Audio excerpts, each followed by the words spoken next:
আপনাদেরকে 1 মিনিট। এই 1 মিনিটে পিন ড্রপ সাইলেন্ট হতে হবে, পিন পতন নীরবতা, একেবারে পিন পতন নীরবতা।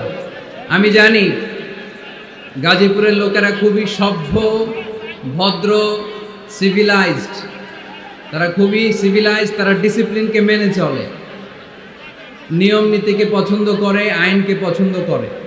তার নমুনা আজকের মাহফিল আমি একটু দেখতে চাই। কোনো আওয়াজ হবে না, স্টেজ থেকে আওয়াজ করবেন না কেউ। বসেন বসেন।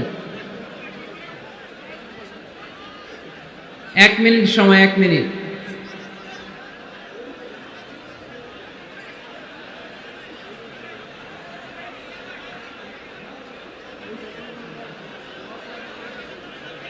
মাইকের সাউন্ড আলহামদুলিল্লাহ খুব ভালো।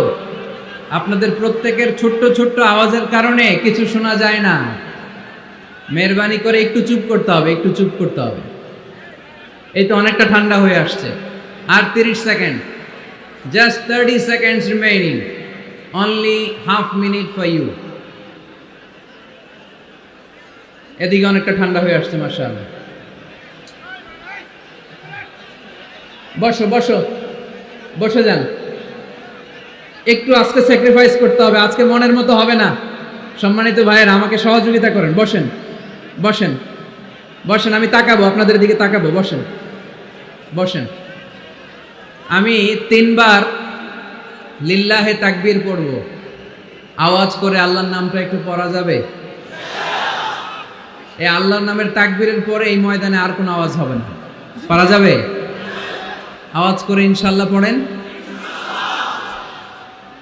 এই তাকবীরের পরে আল্লাহর নামের বরত্বের ঘোষণার পরে আর কোনো আওয়াজ হবে না, এখানে কোনো আওয়াজ আমি দেখতে চাই না। তাকবীর পড়েন, লিল্লাহে তাকবীর।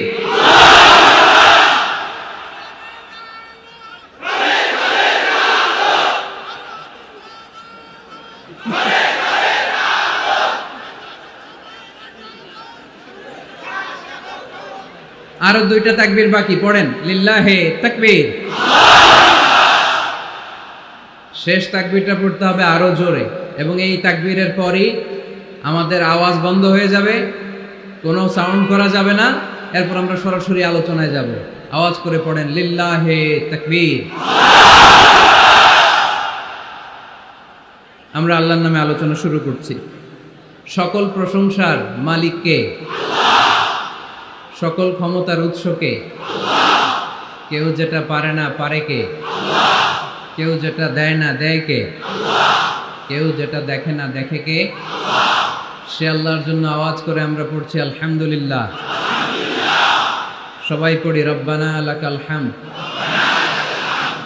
হামদান কাসীরান তাইয়িবান মুবারাকান ফীহি ইয়া রাব্বি লাকাল হামদু কামা ইয়ানবাগি লিজালালি ওয়াজহিকা ওয়া আযীমি সুলতানিকা লাকাল হামদু বিল ঈমান লাকাল হামদু বিল ইসলাম লাকাল হামদু বিল কুরআন। আমরা প্রশংসা করলাম কার? সব সময় সব জায়গায় প্রশংসা করব কার? খাওয়ার সময়, ঘুমানোর সময়, ধাক্কাধাক্কি করার সময়। ধাক্কাধাক্কি আমরা খুব পছন্দ করি না? আমাদের হিউজ পপুলেশন, বিশাল জনসংখ্যা। বিষ্ণু ঈসা ইসলাম বলেছেন তাজাওয়াজু আল ওয়াদুদ আল ওয়ালুদ। রূপবতী, গুণবতী, যেই মেয়েকে দেখলে তোমার মায়া লাগে, ভালো লাগে, এমন মেয়ে দেখে বিয়ে করো। আর যেই মেয়ের সন্তান ধারণ ক্ষমতার শক্তি বেশি, এরকম মেয়ে দেখে বিয়ে করো, কারণ কিয়ামতের দিন আমি আমার উম্মতের আধিক্যতার কারণে গর্ব করব। এজন্য জনসংখ্যা কোনো সমস্যা নয়। তার প্রমাণ চায়না, ঠিক কিনা? চায়নায় জনসংখ্যা আমাদের চেয়ে বেশি না কম? কিন্তু তাদেরকে আমাদের মতো এত মাথা ব্যথা? এর কারণ জনসংখ্যাকে তারা জনশক্তিতে রূপান্তরিত করেছে, ঠিক কিনা? Population is not a problem at all. এটা কোনো সমস্যা নয় যদি এই জনসংখ্যাকে আমরা জনশক্তিতে রূপান্তরিত করতে পারি, ঠিক কিনা? গোটা বিশ্বে আমাদের বাংলাদেশের শ্রমিক ভাইয়েরা কাজ করে। It's our pleasure, we are proud of it. আমি প্রায় বলি আমরা দুই ধরনের ফাইটার পেয়েছি, দুই ধরনের যোদ্ধা আমাদের প্রিয় মাতৃভূমিকে হেফাজত করেছে। এক, ফ্রিডম ফাইটার মানে মুক্তিযোদ্ধা, যাদের ত্যাগের কারণে, বুকের তাজা রক্তের কারণে আমরা পেয়েছি এই লাল সবুজের পতাকা, ঠিক কিনা? আরেকটা ফাইটার আছে, তাদের নাম হচ্ছে রেমিটেন্স ফাইটার, মানে রেমিটেন্স যোদ্ধা। আমাদের প্রত্যেকের ঘরে এক দুইজন করে এরকম প্রবাসী আছে না নাই? তারা যদি দেশের বাইরে কোনো জায়গায় সুইপারের কাজও করে, মানে ঝাড়ুদারের কাজও করে, মালয়েশিয়াতে যদি 1000 রিঙ্গিটও যদি সে বেতন পায়, তার 20,000 টাকা আমার বাংলাদেশে ঢুকে। তাদের পাঠানো টাকায় সচল থাকে আমার বাংলাদেশের অর্থনীতি। এজন্য তাদের মর্যাদা আল্লাহর কাছে বেশি না কম? বিশ্বনবী সাল্লাল্লাহু আলাইহি ওয়াসাল্লাম শ্রমজীবী মানুষদেরকে বড় ভালোবাসতেন। শ্রমজীবী মানুষরা তার কাছে আশ্বস্ত পেত, এবং বিষ্ণু ঈসা ইসলাম এর হৃদয়টা তিনি শ্রমজীবীদের জন্য উজাড় করে রাখতেন। সুবহানাল্লাহ পড়েন। আহমদ বড় বিশ্বস্ত, সে কোন বন্ধু বল বেশি বিশ্বস্ত, সে কোন বন্ধু বল বড় বিশ্বস্ত, কার কাছে মন খুলে দেয়া যায়, কার কাছে প্রাণ খুলে বলা যায়, হওয়া যায় অতি আশ্বস্ত। তার নাম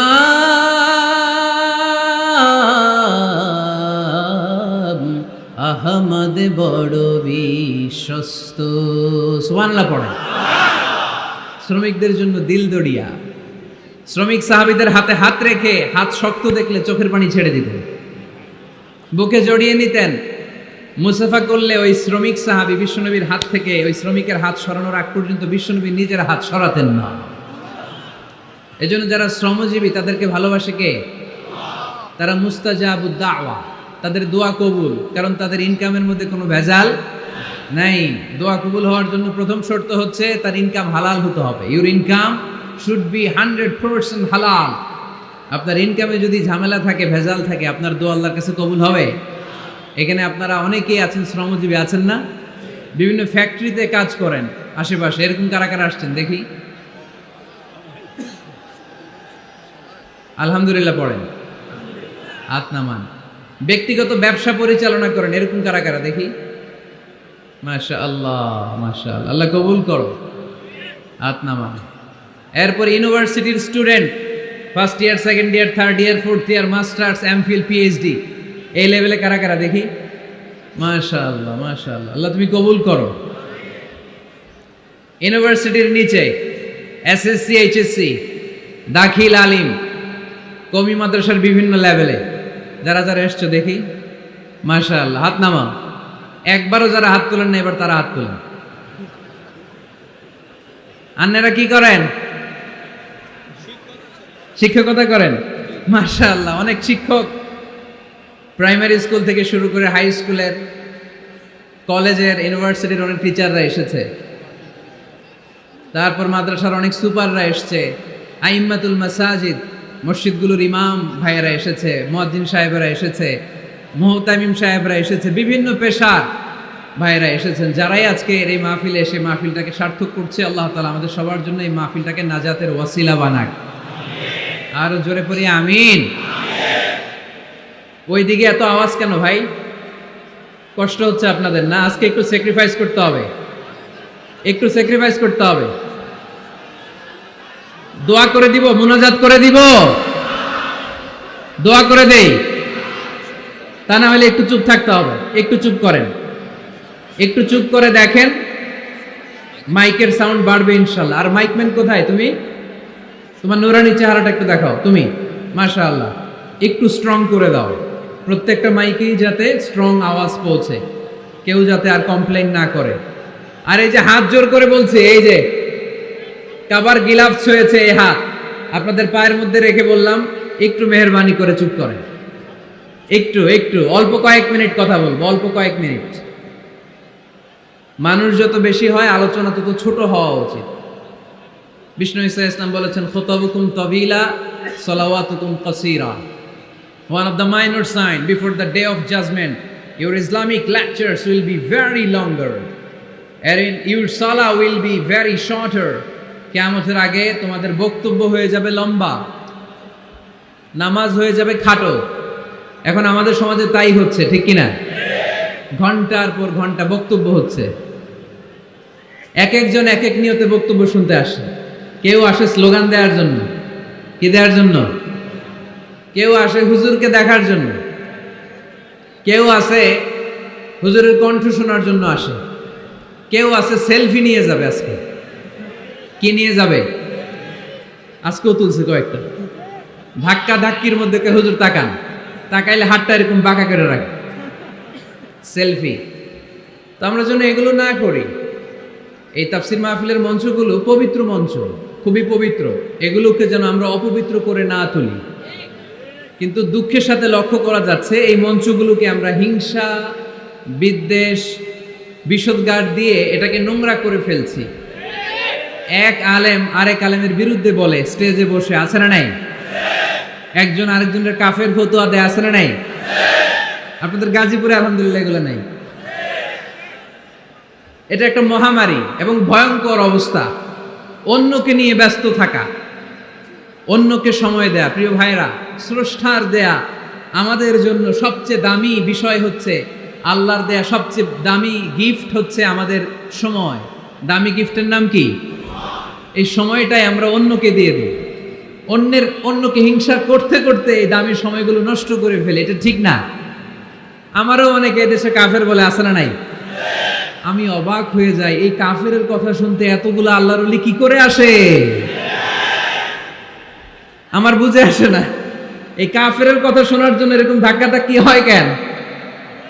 আল্লাহ তুমি হেদায়েত দান করো। আমি শুধু আল্লাহর কাছে সাহায্য চাই আর আপনাদের দোয়া চাই। দোয়া করবেন, বদদোয়া দিবেন না তো আবার।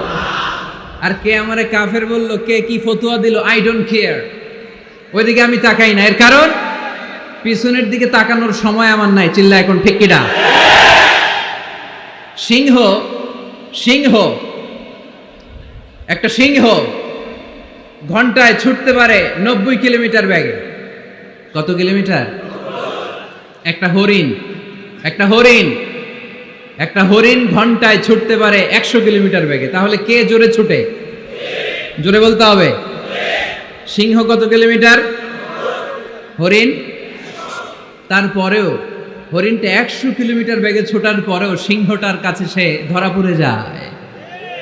এর কারণ সিংহ যখন ধরার জন্য ছোটে, সে শুধু সামনে তাকায়, সে পিছনে তাকায় না। আর হরিণ 100 কিলোমিটার বেগে ছোটার পরেও সে ধরা খেয়ে যাবার ভয়ে বারবার পিছনে তাকায়। আর পিছনে তাকার কারণে ওর গতিটা স্লো হয়ে যায় আর সিংহের হাতে বধ হয়ে যায়। পিছনে তাকাবার সময় আমাদের নাই। চিল্লায় বলো ঠিক কিনা? আমরা অহংকার শিখি নাই, আমরা হিংসা শিখি নাই। আমাদের বুকে আছে বুক ভরা ভালোবাসা। আমি বিএনপি বুঝি না, আওয়ামী লীগ বুঝি না, জাতীয় পার্টি বুঝি না, জামাত ইসলাম বুঝি না, তাবলীগ বুঝি না, পীরের মুরিদ বুঝি না। যারাই পড়েছে লা ইলাহা ইল্লাল্লাহ, তার জন্য আমাদের হৃদয়ে জায়গা আছে না নাই? মুসলমান কেন, হিন্দুদের জন্য আমাদের বুকে জায়গা আছে না নাই? হিন্দু ভাই যদি বলে আমি পড়বো আশহাদু আল্লা ইলাহা ইল্লাল্লাহ ওয়া আশহাদু আন্না মুহাম্মাদ রাসূলুল্লাহ, তার জন্য আমাদের দরজা খোলা আছে না নাই? This is the beauty of Islam. এটা ইসলামের সৌন্দর্য। এটা অনেকে বুঝতে চায় না। আল্লাহ আমাদেরকে সহি সমঝ দান করুক। আমরা পড়ি আমিন। হিংসা, বিদ্বেষ, অন্যের পিছু লেগে থাকা, গীবত করা, অন্যকে গালিগালাজ করা, অন্যকে কাফের মুশরিক বলে ফতুয়া দিয়ে এই পবিত্র মঞ্চগুলোকে নষ্ট হওয়া থেকে যেন আমরা বিরত থাকতে পারি। আওয়াজ করে পড়তে হবে আমিন। মাল্টিফ্যাবস লিমিটেডের উদ্যোগে কাশিমপুর স্কুল মাঠ। কাশিমপুর তো একটা কারাগার আছে না? কোন দিকে? বায়ে। আচ্ছা আচ্ছা, আলহামদুলিল্লাহ। ওনারা শুনতে পাচ্ছে নাকি? আচ্ছা, আলহামদুলিল্লাহ। মাইক দেয় নাই? 80টা মাইক দিছেন? 80টা? তো যারা অসুস্থ তারা ঘুমাবে কেমনে এখন? আমি প্রায় বলি যে এই তাফসির মাহফিলগুলোর ট্রেডিশন আমাদেরকে পরিবর্তন করে দিতে হবে। বাইরে খুব বেশি মাইকের দরকার নাই, আর দিলেও রাত 11টা 11:30টার পরে আর না, এবং 11:30টার মধ্যে পারলে মাহফিল ক্লোজ করে দেয়া, যাতে করে 12টার মধ্যে যে সবাই ঘুমিয়ে আবার ফজরের নামাজ জামাতে পড়ার দরকার আছে না নাই? জামাতে পড়ার দরকার আছে। এগুলো আমাদের খেয়াল রাখা দরকার। অন্যকে কষ্ট দিয়ে কিছু করা যাবে না। অনেকের পরীক্ষা, অনেক ছেলে মেয়েদের আমি জানি যে ডিসেম্বর জানুয়ারিতে কি থাকে, পরীক্ষা। অনেকে অসুস্থ থাকে, আবার অনেক হিন্দু ভাইরা আছে, তাদেরকে জোর করে আমাদের তাফসির শোনানোর কোনো দরকার নাই। লা ইকরাহা ফিদ্দিন, দিনে জবরদস্তি নাই, বাড়াবাড়ি নাই। This is the beauty of Islam. এটাই ইসলামের সৌন্দর্য। আমরা ইসলামের সৌন্দর্যকে প্রকাশ করব, আমরা ন্যারো মাইন্ডেড হব না। আমাদের নবী কি ন্যারো মাইন্ডেড ছিলেন না ব্রড মাইন্ডেড ছিলেন? আমরাও ব্রড মাইন্ডেড হব। রাজি আছেন তো সবাই? আল্লাহ তুমি তৌফিক দাও। শুকরিয়া, আমাকে রেখেছেন প্রধান আলোচক।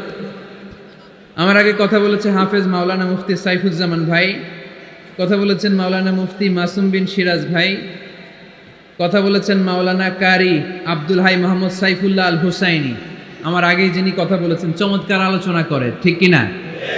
ডক্টর আব্দুল্লাহ জাহাঙ্গীর আলাইহি রাহমা, ওনার সুযোগ্য ছাত্র, যেমন শিক্ষক তেমন ছাত্র। বাপকা বেটা সিপাহী কা ঘোড়া কুছ না হতো থোড়া থোড়া।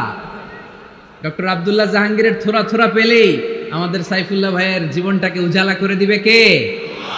অসাধারণ আলোচনা করে, জুমার মিম্বারে বসে বসে কন্টেম্পোরারি ইস্যু নিয়ে কথা বলে।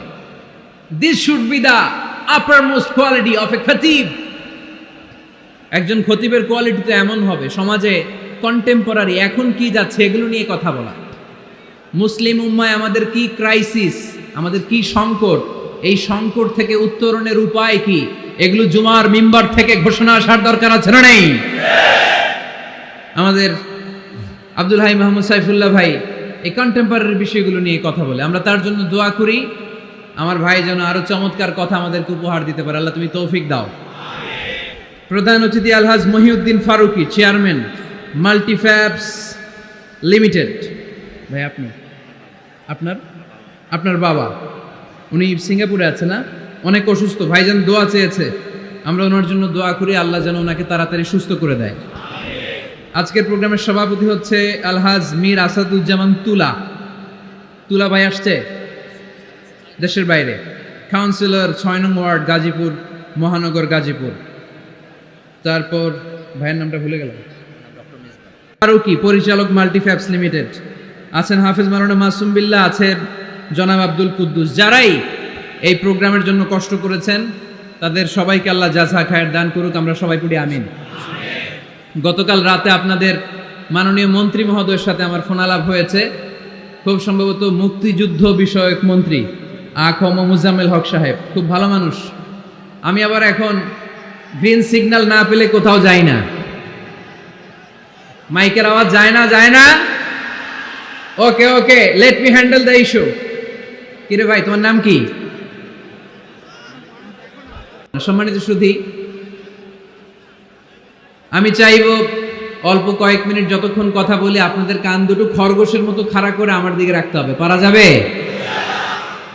মাশাআল্লাহ। আমাকে আলোচনার সুন্দর একটা বিষয় দেয়া হয়েছে, সূরা জুমআ আয়াত 10। হয়েছে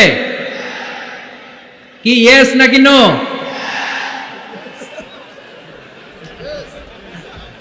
মাশাআল্লাহ, এই তো সুন্দর। ঠিক আছে, ইয়েস হলে এবার থামো। তোমাদের কি ইয়েস নাকি নো? হ্যাঁ, ইয়েস, মাশাআল্লাহ। ঠিক আছে, বস। হয় নাই? এই ওদেরটা ইয়েস করে দাও। করছো? করে দাও। সম্মানিত ভাইরা, এরকম ডিস্টার্ব করলে ইয়েস আর নো বলতে বলতে রাত কেটে যাবে, কাজের কথা কিছুই বলা হবে না, আমার অনেক কিছু বলতে হবে। আপনাদের সহযোগিতা চাই, একটু মেহরবানি করে। ভাইরা, তোমাদেরকে আমি খুব পছন্দ করি, আমি জানি তোমরাও আমাকে পছন্দ করো। আমাদের এই ভালোবাসা দুনিয়ার স্বার্থে নয়। আজকে এখানে বিরিয়ানি দেয়া হবে নাকি? নগদ টাকা দেয়া হবে? একজনকে খুশি করার জন্য আমরা আসি, তিনি কে? সে আল্লাহর সন্তুষ্টির জন্য আজকে একটু স্যাক্রিফাইস করব, কয়েক মিনিটের মধ্যে ঠিক হয়ে যাবে ইনশাআল্লাহ। আমাকে আমাদের ডাক্তার মেজবা ফারুকি ভাই অনেকদিন আগ থেকে ফোন আলাপ হয়, কথা বলে, একটা বিষয় দিয়েছে উনি, সূরা জুমআ আয়াত 10, এবং এই টপিকটা নিয়ে আমি কথা বলতে চাই। প্রতিটি জেলায় জেলায় যেখানে আল্লাহ তাআলা আমাদেরকে কাজের প্রতি উৎসাহিত করেছে, খেটে খাওয়ার জন্য উৎসাহিত করেছে, আমরা বসে বসে খেতে চাই না, আমরা কারো বোঝা হতে চাই না, আমরা নিজের পায়ে দাঁড়াতে চাই। যুবক ভাইরা রাজি আছো? কার পায়ে দাঁড়াবা? তো এতদিন কার পায়ে দাঁড়াইছো? নিজের পায়ে দাঁড়ানো মানে স্বাবলম্বী হওয়া। কি হওয়া?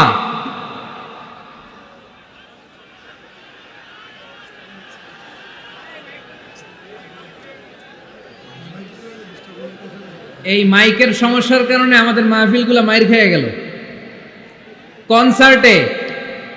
কনসার্টে শুনছেন মাইকের সমস্যা? তারপর যেখানে গান বাজনা হয় মাইকের সমস্যা শুনছেন? লাফায় লাফায় জিকির করে ওইখানে মাইকের সমস্যা শুনছেন? আমাদের কোরআনের তাফসিরগুলোতে মাইকের সমস্যা। এগুলো কইরো না, আগে থেকে ঠিক রাখো। আর এখন তো মৌসুমের শুরু, তুমি 3-4 মাস সার্ভিস দেওয়ার পরে মার্চ এপ্রিলে এরকম হইতে পারে, ঠিক কিনা? বছরের শুরুতেই যদি এরকম হয় তাহলে তো সর্বনাশ। আর মাইকম্যান ঠিক করতেছে, বারবার আমার বা ওর দৃষ্টি আকর্ষণ করা যাবে না, একটু চুপ থাকতে হবে। তো আমরা নিজের পায়ে দাঁড়াতে চাই। কার পায়ে? আমরা স্বাবলম্বী হতে চাই। কি হতে চাই? কাজ করার অনেক সুযোগ আছে। Just you have to generate new ideas, priceless ideas, you have to generate this. আপনাকে নতুন নতুন আইডিয়া দিতে হবে। নতুন নতুন আইডিয়া দিলেই আপনি মার্কেটে হিট করে ফেলবেন। আজকে সব গোমর ফাঁস করে দিয়ে গেলাম। কোটিপতি আর মিলিয়নিয়ার, বিলিয়নিয়ার হালাল পন্থায় যারা হতে চাও, your job is just produce new idea. নতুন নতুন কি লাগবে? আইডিয়া লাগবে। আইডিয়ার অনেক দাম। এই যে কিছুদিন আগে উবার নামে একটা কোম্পানির নাম শুনেছো তোমরা? কি নাম? গাজীপুরে চলে, শুধু শহরে না, ঢাকায়। আমি ওদের ব্যাপারে একটা রিপোর্ট পড়ে অবাক হয়েছি। এই উবারের কোনো পুঁজিপাতি কিছু নাই, ওদের কিছু অফিস আর স্টাফ। মানুষের গাড়ি দিয়ে ওরা ব্যবসা করে, মানে কইয়ের তেল দিয়ে কি ভাজে? কই ভাজে। এটাও বুঝেন আপনারা? কইয়ের তেল দিয়ে কই ভাজা। ওরা just they launch a company and they set up some staff, company আছে, স্টাফ আছে, আর একটা মোবাইল অ্যাপস আছে। এই মোবাইল অ্যাপসের মধ্য দিয়ে where you intend to go, কোথায় যেতে চান লিখবেন, কোন জায়গা থেকে যেতে চান লিখবেন, গাড়ি এসে হাজির। আপনি টাকা পে করে দিবেন, ওই টাকার একটা পার্সেন্টেজ ওই কোম্পানির মধ্যে চলে যাবে। What an idea! সারা বিশ্বে এখন শুরু হয়েছে। আমেরিকার সান ফ্রান্সিসকো একটা স্টেট আছে, সেখান থেকে তারা এই উবারের কার্যক্রম শুরু করেছে। 775টা শহরে উবারের এই অপারেশন কার্যক্রম চালু হয়েছে। 63টা দেশে ওদের সেন্টার আছে। আমাদের ঢাকাতেও আছে না নাই? আমি অবাক হলাম, 2018 সালে ওদের প্রফিট, ওদের রেভিনিউ হচ্ছে $11.27 billion, $11.27 billion. Could you imagine that? আপনি কি কল্পনা করতে পারেন? বসে বসে অন্যের গাড়ি দিয়ে, অন্যের মাল সামান দিয়ে, অন্যকে ঘাটিয়ে কোটি কোটি টাকার ব্যবসা। তারপরে এই যে আমাদের প্রত্যেকের একটা অ্যাকাউন্ট আছে এক জায়গায়, কি নাম? কি বুক? কি বুক? সবাই জানেন? হুজুর আপনারও আছে? মাশাআল্লাহ। এই যে ফেসবুকের জন্য আমরা খেটে যাচ্ছি, দিন নাই রাত নাই, আমরা যে স্ক্রলিং করছি, লাইক দিচ্ছি, শেয়ার দিচ্ছি, we all are the staff of Facebook. আমরা সবাই ফেসবুকের এমপ্লয়ি, কাজ করে যাচ্ছি। Just idea. এই আইডিয়া দেওয়ার কারণে কোটি কোটি বিলিয়ন ডলারের ওর মালিক বানায় দিছে কে? এজন্য নতুন নতুন আইডিয়ার দরকার আছে না নাই? আমাদের বাংলাদেশের ছেলেদের ভালো আইডিয়া আছে, তার প্রমাণ ওরা বানাইছে উবার, আমরা বানাইছি পাঠাও। আমরা বানাইছি কি? পাঠাওয়ে চড়ছেন কারা কারা দেখি? ওরে আল্লাহ, all are the smart guys, মাশাআল্লাহ, হাত নামান। পাঠাও তো উবারের চেয়ে আরো দুর্দান্ত আইডিয়া। প্রাইভেট কার যেতে পারে না জ্যামের মাঝখানে, কিন্তু পাঠাও হচ্ছে মোটরসাইকেল রাইড, চিপা চাপা দিয়ে চলে যায়। আছে না নাই? তো এরপরে নতুন কি আসবে, এই দায়িত্বটা তোমার। তোমার মাথা থেকে বের করতে হবে এই এন্টারপ্রেনারশিপ, নতুন করে উদ্যোগী হতে হবে। এই ভাইয়ের মতো বিলিয়নিয়ার হতে চাও, মিলিয়নিয়ার হতে চাও, you have to generate new ideas. নতুন নতুন আইডিয়াই তোমাকে হালাল পন্থায় বিলিয়নিয়ার বানাতে পারে, ঠিক কিনা? আত-তাজিরা সাদুক আল-আমিন মা'আন নাবিয়্যিন ওয়াস সিদ্দীকিন ওয়াশ শুহাদা'i ওয়াস সালিহিন। আমানতদার, সত্যবাদী ব্যবসায়ী কিয়ামতের দিন নবীদের সাথে, শাহীদদের সাথে, সিদ্দীকিনদের সাথে, সৎ কর্মশীল ব্যক্তিদের সাথে দাঁড়িয়ে যাবে। চিৎকার করে পড়েন সুবহানাল্লাহ। এজন্য নতুন নতুন যত আইডিয়া আছে এগুলো আমাদের মাথা থেকে বের করতে হবে, তাহলেই আমাদের ব্যবসায় বরকত দিবে কে? সম্মানিত সুধী, তাই বলছিলাম আমরা নিজের পায়ে দাঁড়াতে চাই, আমরা কিছু করে দেখাতে চাই, আমরা স্বাবলম্বী হতে চাই। পরিশ্রম করতে হবে, পরিশ্রমের কোনো বিকল্প নেই। There is no alternative way to struggle. Struggle তোমাকে করতেই হবে। কেউ তোমাকে তোমার জন্য স্পেস তৈরি করে দিবে না। এই পৃথিবীতে কেউ কাউকে জায়গা দেয় না, এই পৃথিবীতে এসে জায়গা করে নিতে হয়। চিৎকার দিয়ে বলো ঠিক কিনা? হুঙ্কার দিয়ে পৃথিবীবাসীকে জানিয়ে দিতে হয় আমি এসেছি। মায়ের পেট থেকে যখন আমরা বেরোই আমরা কি বলি? ওয়াও ওয়াও বলে নিজের অস্তিত্বের জানান দেই যে আমি এসেছি, এই পৃথিবীতে আমি জায়গা করে নিতে এসেছি। Life is not a bed of roses. এই পৃথিবী ফুলের বিছানো সজ্জা নয়। এখানে কষ্ট করতে হবে, পরিশ্রম করতে হবে, ঘাম ঝরাতে হবে। পরিশ্রমের ঘামে যে লোনা পানি থাকে, ওই লোনা পানিতে জন্ম নেয় সফলতার বীজ। এজন্য পরিশ্রম করতে হবে। সব নবীরা পরিশ্রমী ছিলেন, সব নবীরা কাজ করেছেন। সূরা জুমার এই 10 নম্বর আয়াতে আল্লাহ তাআলা আমাদেরকে মোটিভেট করে শিখাতে চেয়েছেন যে স্বাবলম্বী হও, নিজের পায়ে দাঁড়াও, কাজের সময়ে কাজ, নামাজের সময়ে নামাজ। আজকে এই স্লোগানটা এই মাহফিলের শুরুতে, মাঝখানে, শেষে বারবার বলে আমরা মুখস্থ করে নিয়ে যাব। কাজের সময়, সবাই বলেন নাই তো? সবাই বললে তো এই প্যান্ডেল কাঁপতে শুরু করবে। কাজের সময় এইভাবে আওয়াজ করতে হবে, পারা যাবে? নামাজের সময়, কাজের সময়, নামাজের সময়, সিনেমা দেখার সময় দেখা যাবে না? কাজের সময়, নামাজের সময়, এটা মনে থাকবে? মুখস্থ করা যাবে তো? আল্লাহ রাব্বুল ইজ্জা সূরাতুল জুমার 10 নম্বর আয়াতে মূলত আমাদেরকে এই মেসেজটাই দিতে চেয়েছেন। কাজের সময় কাজ, নামাজের সময়। ফাইদা কুদিয়াতিস সালাতু ফান্তাশিরু ফিল আরদি ওয়াবতাগু মিন ফাদলিল্লাহ ওয়াযকুরুল্লাহা কাসীরান লাআল্লাকুম তুফলিহুন। সুবহানাল্লাহ পড়েন। আল্লাহ বললেন যখন তোমাদের নামাজ শেষ হয়ে যায়, ফাইদা কুদিয়াতিস সালাতু, যখন সালাত শেষ হয়ে যায়, ফান্তাশিরু ফিল আরদি, জমিনে ছড়িয়ে পড়ো, ওয়াবতাগু মিন ফাদলিল্লাহ, আল্লাহর দেয়া ফজল তালাশ করো, রিজিক তালাশ করো, ওয়াযকুরুল্লাহা কাসীরান, আল্লাহর জিকির বেশি বেশি করো, লাআল্লাকুম তুফলিহুন, তোমাদেরকে সফল বানায়া দিবে কে?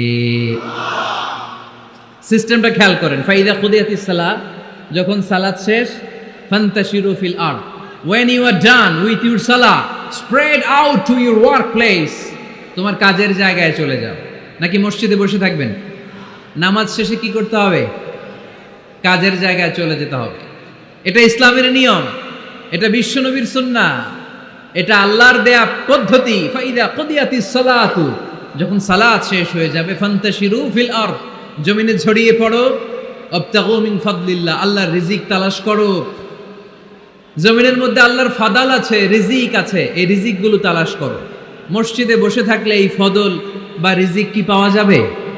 যাবে না। মসজিদে ঢুকলে রহমত পাওয়া যায়। গাজীপুরের ভাইয়ের আওয়াজ তুলে বলেন, মসজিদে ঢুকলে কি পাওয়া যায়? এজন্য মসজিদে যখন আমরা ঢুকি, কোন পা দিয়ে ঢুকি? ডান পা দিয়ে ঢুকেই আমরা বলি আল্লাহুম্মা ফতাহলি আবওয়াবা রাহমাতিক, ও আল্লাহ open for us the door of your mercy, আল্লাহ আমাদের জন্য আপনার সব রহমতের দরজাগুলো খুলে দেন। কারণ মসজিদে ঢুকলেই রহমত দেয় কে? আর মসজিদ থেকে যখন বের হই তখন রহমত নয়, তখন পাওয়া যায় ফদল। যে ফদলের কথা আল্লাহ ইয়াতে বললেন, ওয়াবতাগু মিন ফাদলিল্লাহ, এই ফদল মানে হচ্ছে রিজিক। তাই মসজিদ থেকে যখন বেরোই কোন পা দিয়ে বেরোই আর কি দোয়া পড়ি? আওয়াজ করে বলেন, আল্লাহুম্মা ইন্নী আসআলুকা মিন ফাদলিক, মানে হে আল্লাহ আমি আপনার কাছে আপনার ফদল চাই, রিজিক চাই। দুনিয়ার কেউ রিজিক দিতে পারে না, রিজিক দিতে পারে কে? এই রিজিক আমি আপনার কাছে চাই। আবার আল্লাহ বললেন, হুয়াল্লাযী জাআলা লাকুমুল আরদা যালুলান ফামশু ফি মানাকিবিহা ওয়া কুলু মির রিজকি ওয়া ইলাইহিন নুশুর। তিনি তো এমন সত্তা যিনি তোমাদের জন্য জমিনটারে বানিয়েছেন সাহালাতুল মাসালিক, সহজে হাঁটা যায়, চলা যায়, চারা বীজ রোপণ করা যায়, চাষাবাদ করা যায়। আল্লাহ বললেন জমিনের আনাচে কানাচে ঘুরে বেড়াও, জমিনের মধ্যে তোমাদের জন্য রিজিক রেখে দিয়েছে কে? এই জমিনের সব জায়গায় রিজিক আছে। আপনি জমিনের পাহাড়ে যাবেন, পাহাড়েও রিজিক আছে। জানেন পাহাড়ে কি চাষ হয়? হ্যাঁ, জুম চাষ হয়। বাংলাদেশের পাহাড়ে জুম চাষ হয়, আর মালয়েশিয়ার পাহাড়গুলোতে সব চাষ হয়। মালয়েশিয়া একটা জায়গা আছে ক্যামেরুন হাইল্যান্ড, ভাই গেছিলেন নাকি? ৬,০০০ ফিট উপরে, ঠান্ডা, প্রচন্ড ঠান্ডা। আমি প্রায় যাই, ওখানকার চা বাগানের স্নিগ্ধ হাওয়া আমাকে টানে খুব, বাতাসটা খুবই ক্লিন, ভাল লাগে। ওই ক্যামেরুন হাইল্যান্ডে ৬,০০০ ফিট উপরে ওরা করেছে ফুলের বাগান, ফলের বাগান, চায়ের বাগান, স্ট্রবেরির বাগান, মধুর চাষ করে। আর এই ৬,০০০ ফিট উপরে এই ভেজিটেবলস আইটেমগুলো দিয়ে তারা পুরো মালয়েশিয়ার খাদ্যদ্রব্যের যত সংকট, সব সংকট তারা দূরীভূত করেছে। সুবহানাল্লাহ পড়েন। তো ওনারা পাহাড়ের উপর চাষ করে, আর আমরা সমতল জায়গায় চাষ করতে চাই না। চাষাবাদ করতে আমাদের লজ্জা লাগে। কি লাগে? যুবক ভাইয়েরা, কাজে কোনো লজ্জা নেই। কাজে কি নেই? পরিশ্রমে লজ্জা নেই। লজ্জা হচ্ছে অলসতায়, লজ্জা হচ্ছে অকর্মণ্যতায়। আমরা কাজ করে খেতে চাই, পরিশ্রম করে খেতে চাই। রাজি আছো সবাই? এখন অনেকে রুফ গার্ডেনিং করে। রুফ গার্ডেনিং মানে ছাদের, বাসার ছাদের উপরে কি সুন্দর পেঁপে গাছ, আম গাছ। আমি নিজে দেখেছি, নিজেরা খায়, আশেপাশের প্রতিবেশীদের সবাইকে দেয়, বাজারে বিক্রিও করে। নিউ আইডিয়া, রুফ গার্ডেনিং করো। তারপরে একসাথে হাঁসের চাষ হয়, পানিতে হাঁসগুলো ভেসে বেড়ায়, আর নিচে মাছের চাষ হয়। এরকম অনেক যুবক আছে যারা এগুলো করে করে স্বাবলম্বী হয়েছে। আমরা এগুলো করতে চাই না, আমাদের লজ্জা লাগে। আমাদের হোটেলের মেসিয়ারি করতে লজ্জা লাগে, ছোট্ট ফুচকার দোকান দিতে আমাদের লজ্জা লাগে, কিন্তু বিশ্বনবীর ছাগল চড়াতে কোনো লজ্জা লাগতো না। কাজে কোনো লজ্জা আছে? লজ্জা কিসে তাইলে? অলসতায়। আওয়াজ করে বলো, লজ্জা কিসে? অলসতা করা যাবে না। অলসতাকে আজকের প্রোগ্রাম থেকে আমরা না বলে দিব। আমরা অলসতাকে বলে দিব নো। অলসতাকে আমরা কি বলবো? নো। আমরা অলস হতে চাই না, আমরা খেতে খেতে চাই, ঘাম ঝরাতে চাই। পরিশ্রমের ঘামের লোনা পানিতে জন্ম নেয় সফলতার বীজ। আমরা সফল হতে চাই, ঠিক কিনা? এজন্য অলসতা করা যাবে না, কাজ করতে হবে। আল্লাহ রাসূল সাল্লাল্লাহু আলাইহি ওয়াসাল্লাম এবং সাহাবারা আমাদেরকে কাজের প্রতি উৎসাহিত করেছেন। সাইয়েদনা ওমর ফারুক রাদিয়াল্লাহু তাআলা আনহু, নাম শুনেছেন? কত নাম্বার খলিফা? সবাই বলেন। 1 নাম্বার খলিফার নাম কি? 2 নাম্বার খলিফার নাম? 3 নাম্বার? 4 নাম্বার? রিদওয়ানুল্লাহি তাআলা আলাইহিম আজমাইন। ওমর ফারুক সাধারণ কোন সাহাবী ছিলেন না, তিনি এমন সাহাবী ছিলেন, বিশ্বনবী সাল্লাল্লাহু আলাইহি ওয়াসাল্লাম বলেছেন আমার পরে কোনো নবীও নাই, রাসূলও নাই, তবে আমার পরে যদি কেউ নবী হতো আমার ওমর নবী হয়ে যেত। বিশ্বনবী বলছেন লা নবিয়্যা বা'দি ওয়ালা রাসূলা, আমার পরে কোনো নবী নাই, রাসূল নাই। লাউ কানা বা'দি নাবিয়্যুন লাকানা উমর, তবে আমার পরে যদি নবী হওয়ার কোয়ালিটি আমার কোনো সাহাবীর মধ্যে থেকে থাকে, আমার উমরের মধ্যে সেই কোয়ালিটি আছে। প্রভু তুমি বলেছ রাসূল দেবে না, বলনি দেবে না ওমর, বলনি দেবে না হামজা তারি, খালিদ বিজয়ী সমর। প্রভু তুমি বলেছ রাসূল দেবে না, বলনি দেবে না ওমর, বলনি দেবে না হামজা তারিক, খালিদ বিজয়ী সমর। প্রভু তুমি বলেছ রাসূল দেবে না। সুবহানাল্লাহ পড়েন। ওমরে ফারুক রাদিয়াল্লাহু তাআলা আনহু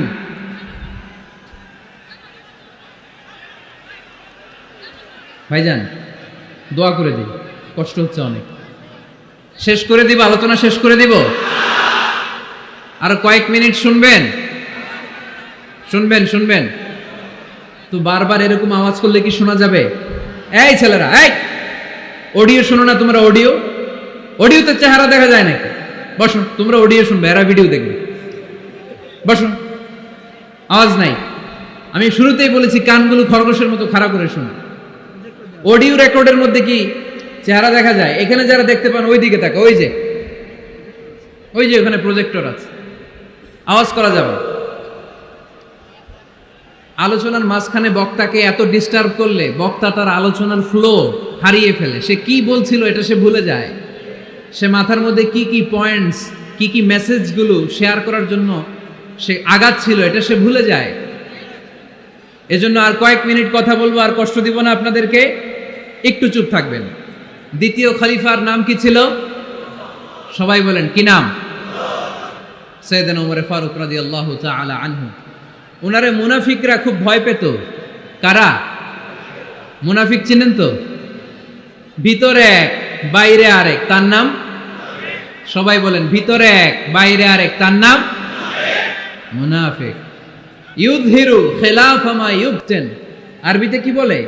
ইউযহিরু খিলাফা মা ইউবতিন, প্রকাশ করে একটা, ভিতরে আরেকটা। ভিতরে এক বাইরে আরেক, তার নাম? সবাই বলেন ভিতরে এক বাইরে আরেক, তার নাম? আমরা কি মুনাফিক হতে চাই? এরা যখন যে সুবিধাজনক অবস্থানে থাকে তখন তার সাথে থাকে। ডান দিকে যে বলে আপনি ভালো, আমি আপনার দলের লোক। বায়ে যে বলে আরে না এটা খারাপ, আপনি ভালো, আমি আপনার দলের লোক। এরকম আছে না নাই? যখন যে ক্ষমতায় তখন তারে তেল মারে।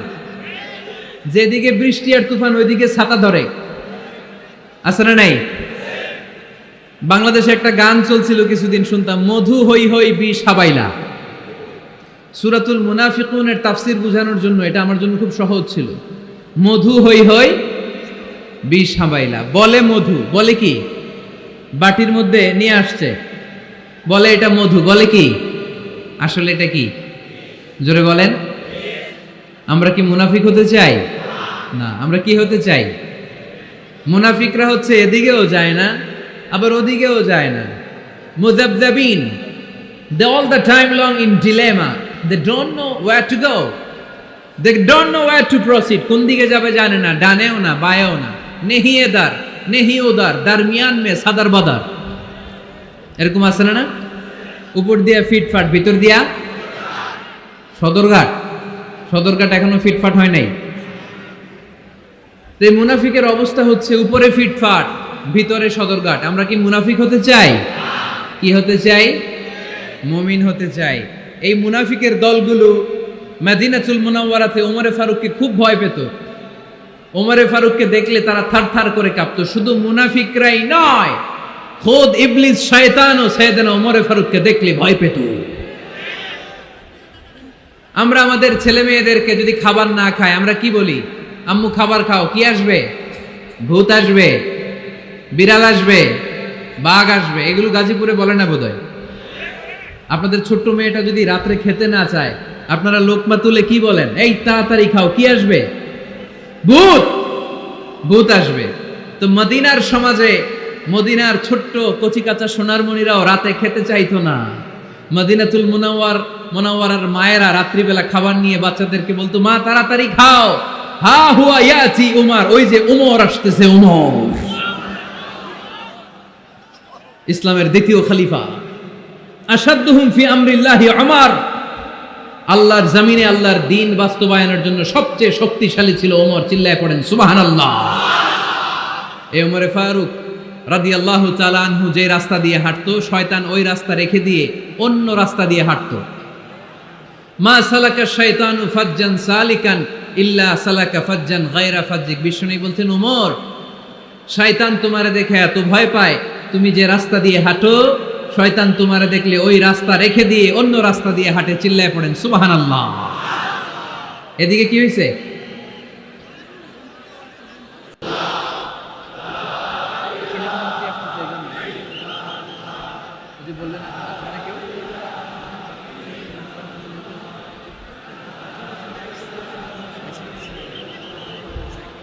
লা ইলাহা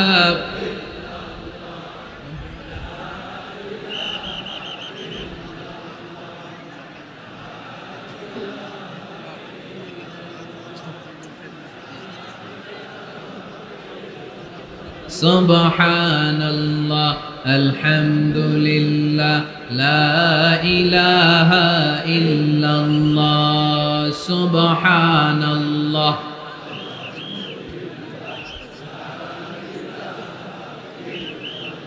আল্লাহ নামের জিকির করবে যারা, আল্লাহর কাছে প্রিয় তারা।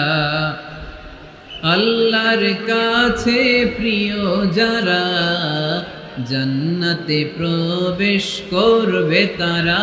জোরে লা ইলাহা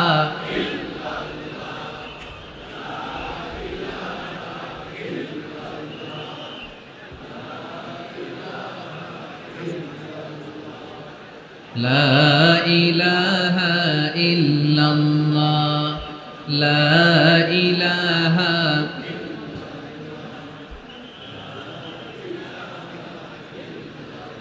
লা ইলাহা ইল্লাল্লাহ মুহাম্মাদুর রাসূলুল্লাহ সাল্লাল্লাহু আলাইহি ওয়াসাল্লাম। সাইয়েদনা ওমর ফারুক মসজিদে নববীর ইমাম। মসজিদে নববীর কি ইমাম? আপনারা শুনতেছেন? এই ছেলেরা বসে যাও, বসে যাও, বসে যাও, বসে যাও। সাইয়েদনা ওমর ফারুক মসজিদে নববীর ইমাম। এদিকে তাকান, আমার দিকে তাকান, আমার দিকে তাকান। উনি প্রত্যেক নামাজের ইমামতি করতে আসতেন মসজিদে নববীতে। জোহরের নামাজে ইমামতি করলেন। ইমামতি করে দেখলেন নামাজ শেষ, সবাই বের হয়ে চলে যায়। এটাই ইসলামের নিয়ম, ঠিক কিনা? ফাইদা কুদিয়াতিস সালাতু ফান্তাশিরু ফিল আরদ ওয়াবতাগু মিন ফাদলিল্লাহ। নামাজের সময় হ্যাঁ ফলাইছি, নামাজের সময়, কাজের সময়, নামাজের সময়, কাজের সময়। ফাইদা কুদিয়াতিস সালাহ, যখন নামাজ শেষ হয়, ফান্তাশিরু ফিল আরদ, জমিনে ছড়িয়ে পড়ো। এটা ইসলামের আইন। তার মানে আল্লাহ বুঝাতে চাইলেন নামাজের সময় মসজিদে চলে যাও। নামাজ যখন শেষ হয়ে যাবে, শিক্ষক চলে যাবে স্কুলে, কৃষক চলে যাবে ফসল খেতে, মেম্বার অফ দ্য পার্লামেন্ট চলে যাবে সংসদ ভবনে, ব্যবসায়ীরা চলে যাবে শপিং মলে, ঠিক কিনা? কাজে চলে যাও। ওমর ফারুক নামাজের ইমামতি করিয়ে নামাজ শেষ করলেন। সবাই চলে গেল। ইয়ামান দেশ থেকে আসা কিছু লোক গোল হয়ে বসে আছে, জিকির আজকার করে, আবাদত করে। এরা যায় না। এরা কি করে না? যায় না। আসরের নামাজে সাইয়েদনা ওমর ফারুক রাদিয়াল্লাহু তাআলা আনহু নামাজের ইমামতি করলেন। নামাজ শেষ, সবাই চলে যায়, এরা যায় না। মাগরিবের নামাজের পরেও এরা যায় না। এশার সালাতের পরেও এরা যায় না। এশার পরে উনি ধরলেন, মা বালাকুম মা খাতবুকুম, হোয়াটস রং উইথ ইউ ম্যান? তোমাদের কি সমস্যা? জোহর, আসর, মাগরিব, এশা প্রত্যেক সালাতের পরে সবাই যার যার কাজে চলে যায়, তোমরা যে যাও না? বাড়ি কই? বলি ইয়ামান। তো বসে থাকো কেন? কি করো? কই জিকির করি। কি করি? কি করি? জিকির আজকার করি, তাসবিহ তাহলিল পড়ি, ইবাদত করি। তো তোমরা যে যাও না, তোমাদের খাবার দেয় কে? খাবারের ব্যবস্থা হয় কোত্থেকে? তারা বলল, আমাদের জিকির দেখে, আমাদের বুজুর্গি দেখে আশেপাশের লোকেরা পাতিল ভরে খাবার নিয়ে আসে। ওই খাবার আমরা খাই। নাহনু আল মুতাওয়াক্কিলুনা আলাল্লাহ, আমরা আল্লাহর উপর তাওয়াক্কুল করে এখানে বসে থাকি। উমরে ফারুক বললেন, সর্বনাশ, তোমরা যদি মুতাওয়াক্কিলুনা আলাল্লাহ হও তাহলে কেমনে হবে? তোমরা তো মুতাওয়াক্কিলুনা আলাল্লাহ নাও, তোমরা হচ্ছে আল মুতাওয়াক্কিলুন বা'দুকুম আলা বা'দ, আল্লাহর উপর তাওয়াক্কুলকারী নয়। তোমরা যারা পাতিলের মধ্যে করে খাবার নিয়ে আসে তাদের উপর তাওয়াক্কুল করে বসে আছো, ঠিক কি না? তোমাদের জিকিরও চলে, আবার মাথায় টেনশনও চলে, পাতিল কি ছোট আসবে না বড় আসবে, খাবারে আমার ভাগেরটা থাকবে কি থাকবে না, টেনশন আছে না নাই? কারণ অন্যের উপর নির্ভরশীল, নিজেরা রান্না করে নাই, নিজে তো বাজার করে নাই, নিজের তো অ্যারেঞ্জমেন্ট বলতে কিছু নাই, আরেকজন যা দিয়ে যাবে ওইটা খাবে। উমরে ফারুক বুঝালেন, আরে বোকা, এটারে তাওয়াক্কুল বলে না। তোমার সাধ্যে যতটুকু আছে তার সবটুকুন করার পরে তুমি তাওয়াক্কুল করবে একজনের উপর, তিনি কে? এক সাহাবী বললেন, ইয়া রাসূলুল্লাহ, ইয়া হাবিবাল্লাহ সাল্লাল্লাহু আলাইহি ওয়াসাল্লাম, আমি অনেক দূর থেকে সফর করে এসেছি, এই যে আমার ওটের রশিটা, এটা ছেড়ে দিয়ে যদি আমি ঘুমিয়ে যাই, আল্লাহর উপর তাওয়াক্কুল করি, আমার ওটটা বসে থাকবে নাকি? বিষ্ণু বললেন, না, এটারে তাওয়াক্কুল বলে না। ওটের রশি রেখে দিয়ে ঘুমাইলে তোমার ওট দৌড় দিবে। এ আকিলহা সুম্মা তাওয়াক্কাল আলাল্লাহ, ওটের রশিটা আগে দড়ি দিয়ে ভালো করে গাছের সাথে বাঁধো, তারপরে তাওয়াক্কুল করবা একজনের উপর, তিনি কে? আগে বাঁধতে হবে, তারপরে তাওয়াক্কুল, আগে কাজ করতে হবে, তারপরে তাওয়াক্কুল। এক লোক বড় হুজুরের কাছে দোয়া চাইছে, হুজুর আপনি দোয়া করবেন আল্লাহ যেন আমার একটা ছেলে সন্তান দেয়। কি দেয়? কথা বুঝে নাই বোধহয়। কি দেয়? ছেলে সন্তান দেয়। তো হুজুর অনেক দোয়া করে দিছে, বড় হুজুর, আল্লাহ তারে তুমি ছেলে সন্তান দিও। তো ছেলে সন্তান হয় নাই। তার পরের বছর এসে আবার হাজির, হুজুর একটু দোয়া করেন আমার জন্য আল্লাহ একটা ছেলে সন্তান দেয়। হুজুর আবার দোয়া করলেন, কিন্তু ছেলে আর হয় নাই। পরের বছর এসে আবার হাজির, হুজুর একটু দোয়া করেন। কি দোয়া করবো বাপ? বলে, হুজুর দোয়া করেন আল্লাহ যেন আমার একটা ছেলে সন্তান দেয়। হুজুর আবার দোয়া করলেন। এর পরের বছর এসে আবার হাজির, কয় হুজুর ছেলে সন্তান। হুজুরকে ঘটনা কি? ঘটনা কি? এর সন্তান হয় না কেন? বললো, বাবা তুমি কি বিয়ে করছো? কয় না। তো বেটা বিয়ে না করলে তো সন্তান হবে কোত্থেকে? আগে তো বিয়ের পর্বটা সার, তারপরে তাওয়াক্কুল করবি কার উপর? বিষ্ণু বললেন, তাগদু খিমাসান তারুহু বিতানান, পাখিগুলোর মতো যদি সকালবেলা তাওয়াক্কুল করে বের হয়ে যাও, প্রতিটা পাখি, আপনাদের গাজীপুর এলাকায় পাখির বাসা আছে নাকি? কি পাখি আছে? বাবুই পাখি, হ্যাঁ, কি পাখি? সব আছে। তো এই পাখিগুলো এই গাজীপুরের বিভিন্ন গাছপালার উপরে যে নিড় বানিয়েছে বাসা, দেখবেন সকাল বেলায় এই পাখিগুলো আল্লাহর উপর তাওয়াক্কুল করে বের হয়ে যায়। এই পাখিগুলো জানে কোন জায়গায় ওর রিজিক আছে। এই পাখিগুলোর রিজিকের ব্যবস্থা করলো কে? সারাদিন শেষে পাখিগুলো আবার ওদর পূর্তি করে পাখিগুলোর নিড়ে ফিরিয়ে দেয় কে? জানে না কোথায় খাবার আছে। আমাদের ফ্রিজ আছে, ফ্রিজ, ডিপ ফ্রিজ, 7 দিনের বাজার করে ডিপ ফ্রিজের মধ্যে খাবার রেখে দেই। পাখিদের ডিপ ফ্রিজ আছে নাকি? আমাদের টাকা বেশি ঘরের মধ্যে হয়ে গেলে ব্যাংকের মধ্যে অ্যাকাউন্টে ফেলে দিয়ে আসি। পাখিদের কোনো ব্যাংক অ্যাকাউন্ট আছে নাকি?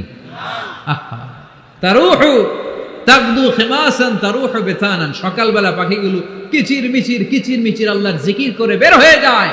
বিকেলবেলা প্রতিটা পাখির পেটে খাবার দিয়ে আবার ফিরিয়ে দেয় কে? এটার নাম তাওয়াক্কুল। ওমরে ফারুক বললেন, তোমরা যা করছো এটা তাওয়াক্কুল নয়। নামাজের পরে বের হয়ে যাবা, আল্লাহর জমিন যে আবাদ করবা, কৃষি কাজ করবা, ব্যবসা করবা, বাণিজ্য করবা, চাকরি করবা, আবার নামাজের সময় ঘরে আসবা, এর মাধ্যমে তোমার ঘরে যে হালাল রিজিকের ব্যবস্থা আল্লাহ করে দিবে, এটার নাম হলো তাওয়াক্কুল। পড়েন সুবহানাল্লাহ। গোটা জমিনটা আমাদের, গোটা জমিন আমাদের জন্য আল্লাহ দিয়েছেন।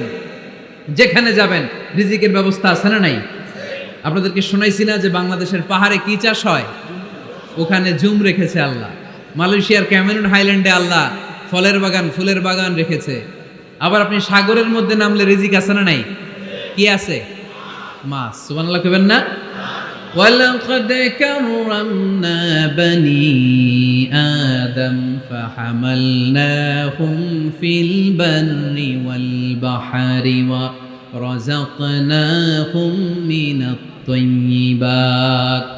রব্বুল আলামিন বলেন, আমি পুরো বনি আদমকে সম্মানিত করেছি, জলে স্থলে সব জায়গায় মানব জাতিকে বিচরণের সুযোগ করে দিয়েছি। আর মানুষের জন্য আমি আল্লাহ হালাল রিজিকের ব্যবস্থা করেছি। সুবহানাল্লাহ পড়েন। হালাল রিজিকের ব্যবস্থা আল্লাহ করেছেন। এজন্য everyone should be energetic, everyone should be active. আমাদেরকে অ্যাক্টিভ হতে হবে, এনার্জেটিক হতে হবে। শ্রম করে করে, কষ্ট করে করে আমাদেরকে আগাতে হবে। স্রষ্টা আমাদেরকে একটা যুদ্ধে ঠেলে দিয়েছেন, সংগ্রাম করে করে আমাদেরকে বেঁচে থাকতে হয়, ঠিক কিনা? এই জমিনে যখন আমরা এসেছি তখনই আমি সংগ্রাম করেছি। বিশ্বাস করেন, একজন স্বামীর এক ফোঁটা বীর্যের মধ্যে যদি 20 কোটি শুক্রাণু না থাকে, কয় কোটি? আরো জোরে। 20 কোটি শুক্রাণু যদি না থাকে, 20 কোটি বা 2 কোটি শুক্রাণু যদি না থাকে, তাহলে ওই শুক্রাণু থেকে কোনো মানব সন্তান মায়ের পেটে জন্ম নেয় না। তাহলে চিন্তা করেন, ওই 20 কোটি শুক্রাণুর মধ্যে আমি একটা শুক্রাণু, ঠিক কিনা? এতগুলো শুক্রাণু ডিম্বাণুকে আঘাত করে অ্যাক্টিভ হতে চেয়েছিল। ওই 2 কোটির মধ্যে বাকি সবগুলোরে হারিয়ে চ্যাম্পিয়ন হয়েছিলাম সেদিন মায়ের গর্ভে আমি। চিল্লায় বলো ঠিক কিনা? সেদিন আমার হাত ছিল না, সেদিন আমার পা ছিল না, আমার চোখ ছিল না, আমার রেসপিরেটরি সিস্টেম ছিল না, আমার ব্রেন সচল ছিল না, আমার মামা ছিল না, আমার দাদা ছিল না, আমার গায়ে শক্তি ছিল না। ওই কঠিন পরীক্ষায় যদি 2 কোটি কম্পিটিটরকে আমি হারিয়ে বিজয় লাভ করতে পারি, এই জমিনের বুকেও আমার কেউ হারাতে পারবে না। চিল্লায় বলো ঠিক কিনা? আমরা এসেছি বিশ্বকে জয় করার জন্য, জয় করার জন্য। আবার যখন মায়ের পেট থেকে বের হই, তখনও আমাকে সংগ্রাম করে বেরোতে হয়। এইখানে তোমরা আমার ছোট্ট সোনামণিরা সিজারে হইছো কারা কারা? দেখি সিজারে, যে হুজুর আমি সিজারে পৃথিবীতে এসেছি। হাত তোলো। কয়েকজন হাত তুলছে, মাশাআল্লাহ। ঠিক আছে, অসুবিধা নেই, হাত নামাও। এটা একটা প্রাকৃতিক নিয়ম। মায়ের পেট থেকে পৃথিবীতে আমরা এইভাবে আসি। কেউ প্রাকৃতিক পদ্ধতিতে আসি, কেউ সিজারে আসি। যারা সিজারে আসছে তারা এই কষ্টটা সহ্য করে নাই, তাদের অন্য ধরনের স্ট্রাগল পৃথিবীতে আসার পরে। কিন্তু আমরা যারা নর্মাল প্রসেসে এসেছি, সেই সময়টার কথা খেয়াল করেন। আমাদের দেহের সাইজ অনেক বড়, আমাদের ওজন অনেক বেশি, কিন্তু আমাদের মায়ের যেই অঙ্গটা দিয়ে আমরা পৃথিবীতে এসেছি, ওই জায়গাটা বড় সরু। খুব ছোট্ট একটা জায়গা দিয়ে এই বিশাল দেহ নিয়ে আমাকে সংগ্রাম করে আসতে হয়েছে, ঠিক কিনা? এবং এটা ল্যাবরেটরিক্যালি প্রুভড, সায়েন্টিফিক্যালি অ্যাটাস্টেড, যে এটা একজন বাচ্চার জন্য, নবজাতক নিউ বর্ন বেবির জন্য খুবই স্বাস্থ্যকর, খুবই হেলদি। কারণ এই ছোট্ট জায়গাটা দিয়ে, মায়ের ওই ছোট্ট অঙ্গ দিয়ে আমরা যে পৃথিবীতে আসি, আমাদেরকে একটা চাপ সহ্য করতে হয়। ওই চাপের কারণে আমার নাকের ভেতরে, কানের ভেতরে যে ধরনের দূষিত গ্লিসারিন আছে, পদার্থ আছে, এগুলো সব বের হয়ে যায়। আর এই প্রচন্ড চাপটা আমাদের দেহটাকে কর্ম সহিষ্ণু হয়ে গড়ে তুলতে সাহায্য করে। কোন সুবহানাল্লাহ। নিয়ে আসেন এখানে, নিয়ে আসেন শেষের দিকে। এভিডেভিট নেই, পরে হবে। তাহলে আপনারা দায়িত্ব নিয়ে এভিডেভিট করবেন, শুধু শাহাদা পড়বে আমার হাতে। ঠিক আছে, ফাইন। সেই দিন আমরা স্ট্রাগল করে পৃথিবীর বুকে এসেছিলাম। যেদিন মায়ের পেট থেকে যুদ্ধ করে আমাকে পৃথিবীতে আসতে হয়েছে, ওই দিন আমার কান ছিল? এখনকার মতো কানের শক্তি ছিল? এখন যে হাতে শক্তি, ওই শক্তি ছিল? ওই কঠিন পরিস্থিতিতে যদি আমি সংগ্রাম করে টিকে থাকতে পারি, বর্তমান সময়ে আমাদেরকে কেউ আটকায় রাখতে পারবে না, পারবে না। ইন্নাকা কাদিহুন ইলা রাব্বিকা কাদহান ফামুলাকি। আল্লাহ বললেন, ও বনি আদম, তোমাকে কষ্ট করতে করতে আমার কাছে আসতে হবে। আবার আল্লাহ বললেন, লাকাদ খালাকনাল ইনসানা ফি কাবাদ। আমি বনি আদমকে, দুনিয়ার সবগুলো মানুষকে কর্মসহিষ্ণু করে তৈরি করেছি। সুবহানাল্লাহ বলেন। কর্মসহিষ্ণু। আমাদের এক একজন মানুষ যে আমরা কতটা কষ্ট আর ধৈর্য সহ্য করতে পারি, আপনি কল্পনাও করতে পারবেন না। নর্মাল প্রসেসে আমাদের মা যেদিন আমাদেরকে ডেলিভারি দিয়েছিলেন, তখন আমাদের মা 57 ইউনিট প্লাস। সুস্থ মানুষ ব্যথা সহ্য করতে পারে 45 ইউনিট। কত ইউনিট? কিন্তু আমাদের মা যেদিন আমাদেরকে দুনিয়ার বুকে এনেছিলেন, সেদিন আমার মা, আপনার মা ব্যথা সহ্য করেছিল 57 ইউনিট প্লাস, 57 ইউনিটেরও বেশি। এই ব্যথাটা সাধারণ কোনো ব্যথা নয়। একটা অ্যাক্সিডেন্টে আপনার দেহের 20টা হাড় বা হাড্ডি ভেঙে গেলে যত ব্যথা, তার চেয়েও বেশি ব্যথা আমার মা সহ্য করেছিলেন। আমার মাকে ওই দিন এই ব্যথাগুলো সহ্য করার তৌফিক দিয়েছিলেন কে? তাহলে কি পরিমাণে কষ্ট সহিষ্ণুতা আর কর্ম সহিষ্ণুতা নিয়ে যে আমরা জন্মাই আমাদের কোনো ধারণাই নাই। এজন্য আমি প্রায় বলি, ছেলে মেয়েদেরকে, সন্তানকে ননির পুতুল করে গড়ে তুলবেন না, ছেলে মেয়েদেরকে কষ্ট সহিষ্ণু করে গড়ে তোলেন। প্রতিকূল পরিবেশে কি করে নিজের অস্তিত্ব জানান দিতে হয় এমন করে আমরা আমাদের মুসলমান সন্তানদেরকে গড়ে তুলবো। চিল্লায় বলেন ঠিক কিনা? লাকাদ খালাকনাল ইনসানা ফি কাবাদ। আমি মানুষকে দুঃখ কষ্টের মধ্যে তৈরি করেছি। আসসালামু আলাইকুম।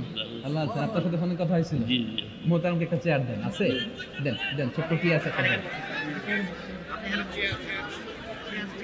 আলহামদুলিল্লাহ, আপনাদের এলাকার, আপনাদের মা ও মাটির সন্তান, গণমানুষের নেতা, মুক্তিযুদ্ধ বিষয়ক মন্ত্রণালয়ের মাননীয় মন্ত্রী মহোদয় আখম মুজাম্মেল হক সাহেব ইতিমধ্যে আমাদের মাঝখানে এসে উপস্থিত হয়েছেন। আমরা সবাই পড়ি আলহামদুলিল্লাহ। গত রাতে ওনার সাথে ফোনে কথা হয়েছে, তো আমি ভাবিনি যে এত ব্যস্ততার মধ্য দিয়ে উনি চলে আসবেন। আপনাদের কাজে ব্যস্ত থাকতে হয়। আমরা আসলে অনেকে জানি না যে এমপি মন্ত্রীরা কতটা ব্যস্ত থাকে। জনপ্রতিনিধিরা আপনাদের নানা কাজে নানা জায়গায় ব্যস্ত থাকতে হয়, বিভিন্ন মিটিং। ওই দিনে আমি কুমিল্লা জেলার ডিসি সাহেবের সাথে একটা মিটিং ছিল, দেখলাম যে অনেক লোক ওখানে ভিড় করে আছে। আমি যে ছোট্ট একটা সালাম বিনিময় করব, মিটিংটা সারবো, সুযোগই হচ্ছিল না। অনেক ব্যস্ত থাকে ওনারা। তারপরেও ওনাদের ব্যস্তমুখর মূল্যবান সময়গুলো থেকে কিছু সময় আমাদের জন্য দিয়ে আজকের প্রোগ্রামে হাজির হয়েছে। আমরা মোবারকবাদ জানাই। সম্মানিত সুধী, আমরা বলছিলাম কাজের সময়, আরো জোরে বলতে হবে, কাজের সময়, নামাজের সময়, আর ভরসা করতে হবে একজনের উপর। তিনি কে? কাজে কোনো লজ্জা আছে? লজ্জা কিসে? অলসতায়। আমরা অলস হতে চাই না। রসুল বাপ্তালে দুঃখানু শয়তান, অলস মস্তিষ্ক শয়তানের আড্ডাখানা। আমরা নিজের পায়ে দাঁড়াতে চাই, আমরা স্বাবলম্বী হতে চাই, আমরা সাস্টেইনেবল ডেভেলপমেন্ট গোলের পক্ষে, আমরা মিলেনিয়াম ডেভেলপমেন্ট গোলের পক্ষে, আমরা বাংলাদেশকে উন্নতির শিখরে নিয়ে যাওয়ার পক্ষে। চিল্লায় বলেন ঠিক কিনা? আমরা আগে দুনিয়ার কল্যাণ চাই, এটা ইসলামের নিয়ম। আগে কি আখেরাত চাই না আগে দুনিয়া চাই? জোরে বলেন। আরে দুনিয়াতে ভালো থাকলেই তো আখেরাতে ভালো থাকবেন। এজন্য আল্লাহ আমাদেরকে শিখালেন, পড়ো রব্বানা আতিনা ফিদ দুনিয়া হাসানাহ ওয়া ফিল আখিরাতি হাসানাহ ওয়া কিনা আযাবান নার। আয় আমাদের রব, এই দুনিয়ার বুকে আপনি আমাদেরকে কল্যাণ দেন, আখিরাতের বুকে আপনি আমাদেরকে কল্যাণ দেন, আগুনের শাস্তি থেকে আল্লাহ আপনি আমাদেরকে বাঁচিয়ে দেন। পড়ে না আমিন। তাহলে আগে দুনিয়া, তবে দুনিয়াকে হৃদয়ে স্থান দেয়া যাবে না। দুনিয়াকে বশ করে হাতে নিব, কিন্তু হৃদয়ে থাকবে আখিরাত। জোরে বলতে হবে ঠিক কিনা? নিজ হাতে উপার্জিত সম্পদের চেয়ে শ্রেষ্ঠ কোনো সম্পদ আর হতে পারে না। আমার দিনমজুর ভাইয়েরা, কুলি মজুর ভাইয়েরা, রিকশাওয়ালা ভাইয়েরা, ফ্যাক্টরি ওয়ার্কার যারা, আপনারা আল্লাহর কাছে অনেক সম্মানিত। আপনাদের উপার্জন হালাল। আপনাদের এক পা এমনি জান্নাতে ঢুকে আছে। এখন শুধু এক পা ঢুকাইলে চলবে? পা কয়টা? আরেকটা ঢুকানোর দরকার আছে না নেই? আপনাদের উপার্জন হালাল। আপনারা 5 ওয়াক্ত সালাত পড়বেন, মানুষের হক নষ্ট করবেন না, আব্বা আম্মার দোয়া নিবেন, দ্বিতীয় পাটাও জান্নাতে ঢুকায় দিবে কে? মা আকালা আহাদুন তুআমান কাত্তু খায়রুম মিন আইয়াকুলা মিন আমালি ইয়াদিহি। নিজের হাতে উপার্জিত সম্পদের চেয়ে, খাবারের চেয়ে শ্রেষ্ঠ সম্পদ আর হতে পারে? আমার রিকশাওয়ালা ভাই, তার উপার্জন হালাল না হারাম? আমার কুলি মজুর ভাই, উপার্জন হালাল না হারাম? মাথার গাম পায়ে ফেলে ফ্যাক্টরি ওয়ার্কাররা যে বেতনটা পায়, এটা হালাল না হারাম? তাদের দোয়াকে কবুল করে নিবে কে? এজন্য যুবক ভাইরা, নেভার আন্ডারএস্টিমেট এনি জব। কোন জবকে, কোন চাকরিকে ছোট করে দেখার সুযোগ নাই। কারণ আমার উপার্জন হালাল হলেই ওই হালাল উপার্জনে বরকত দিবে কে? Whether it's the small or big, you don't care. এটা তোমার কেয়ার করার দরকার নেই। চাকরি পেলেই একটা ঢুকে যাবা, চাকরি পেলেই ঢুকে যাবা। কারণ আমাদের চাকরির বাজার মন্দা। আমাদের বাংলাদেশ, ভারতে কোন একটা চাকরির জন্য চেয়েছে 8 পাস, ওইখানে অ্যাপ্লাই করে ডক্টরেট ডিগ্রি দাঁড়িয়ে আসে না নাই? এত কষ্ট করে চাকরি পাওয়া পৃথিবীর কোথাও লাগে না। কারণ আমাদের পপুলেশন বেশি, তাই চাকরির জন্য আমাদের বসে থাকা লাগবে না। আমাদেরকে উদ্যোক্তা হতে হবে, আমাদের এন্টারপ্রেনার হতে হবে। শুরুতে যেটা বলেছিলাম, আমাদের আইডিয়াকে কাজে লাগাতে হবে, ঠিক কিনা? আর যাই করব আমরা ভালোভাবে করব। ভালোভাবে করলে ওই কাজে বরকত দেয় কে? ভালোভাবে করার জন্য আল্লাহ তাআলা সূরাতুল মুলকে আমাদেরকে গাইডলাইন দিয়েছেন। রব্বুল আলামিন বলেন, আল্লাযী খালাকাল মাউতা ওয়াল হায়াতা লিয়াবলুয়াকুম আইয়ুকুম আহসানু আমালা।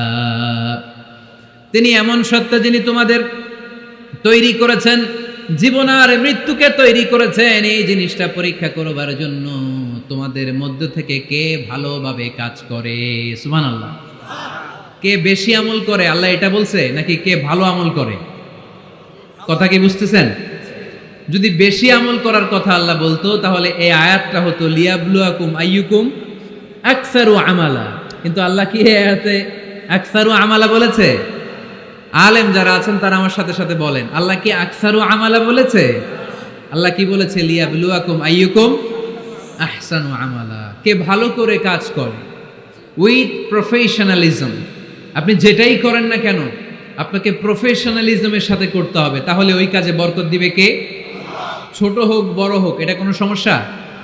যাই করি না কেন কিভাবে করব? ভালোভাবে। আওয়াজ করে বলেন, কিভাবে করব? যে কোনো কাজ করো না ভাই, যে কোনো কাজ করো তা যেন হয় সবার চেয়ে সবচেয়ে সুন্দর।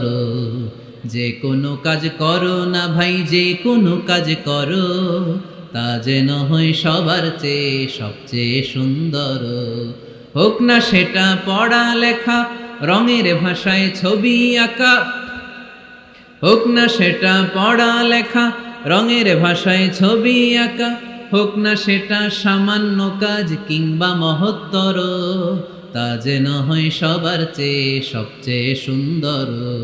যে কোনো কাজ করো না ভাই, যে কোনো কাজ করো তা যেন হয় সবার চেয়ে সবচেয়ে সুন্দর। চিৎকার করে বলতে হবে, ঠিক কিনা? যাই করি না কেন সেটা যেন সবচেয়ে সুন্দর হয়।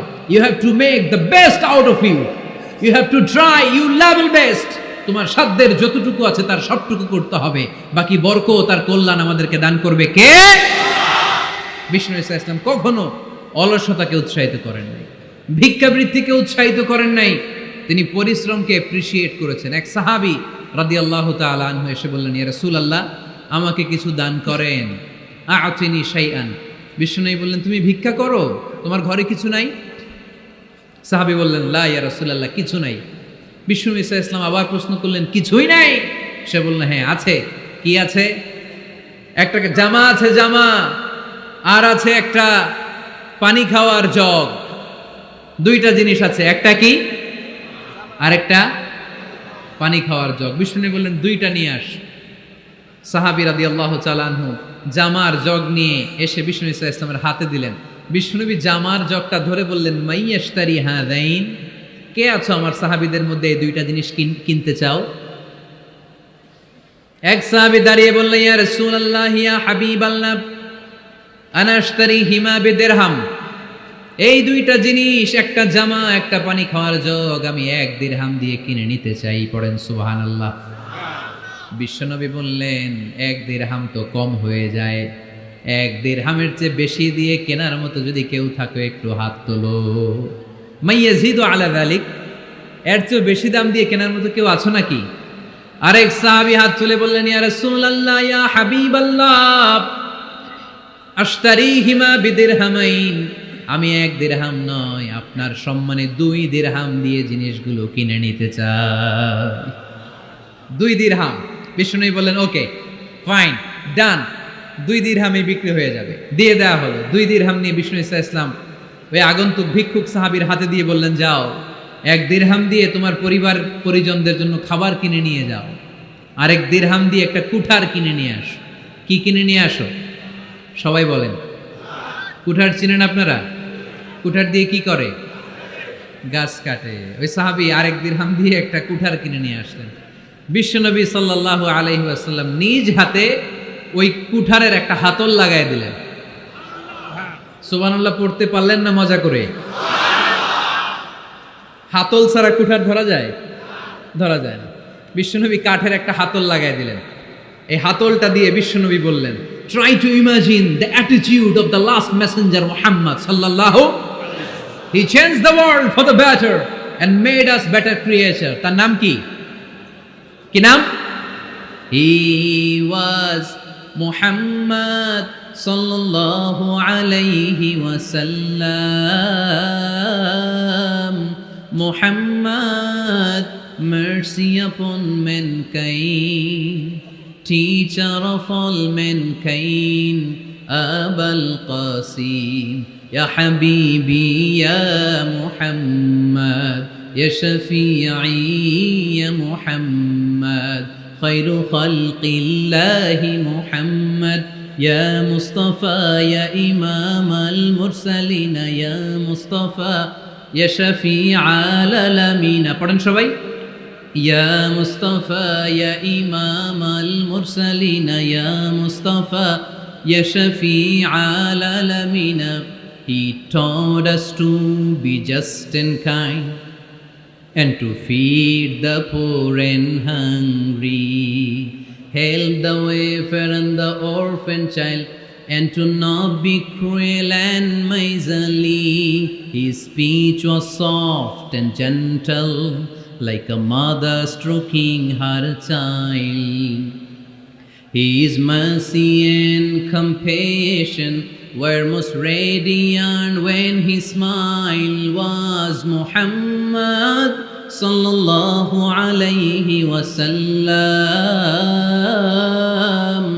Muhammad, mercy upon mankind, teacher of all mankind, Abul Qasim, Ya Habibi, Ya Muhammad, Ya Shafi'i, Ya Muhammad, Khairu Khalqillahi Muhammad.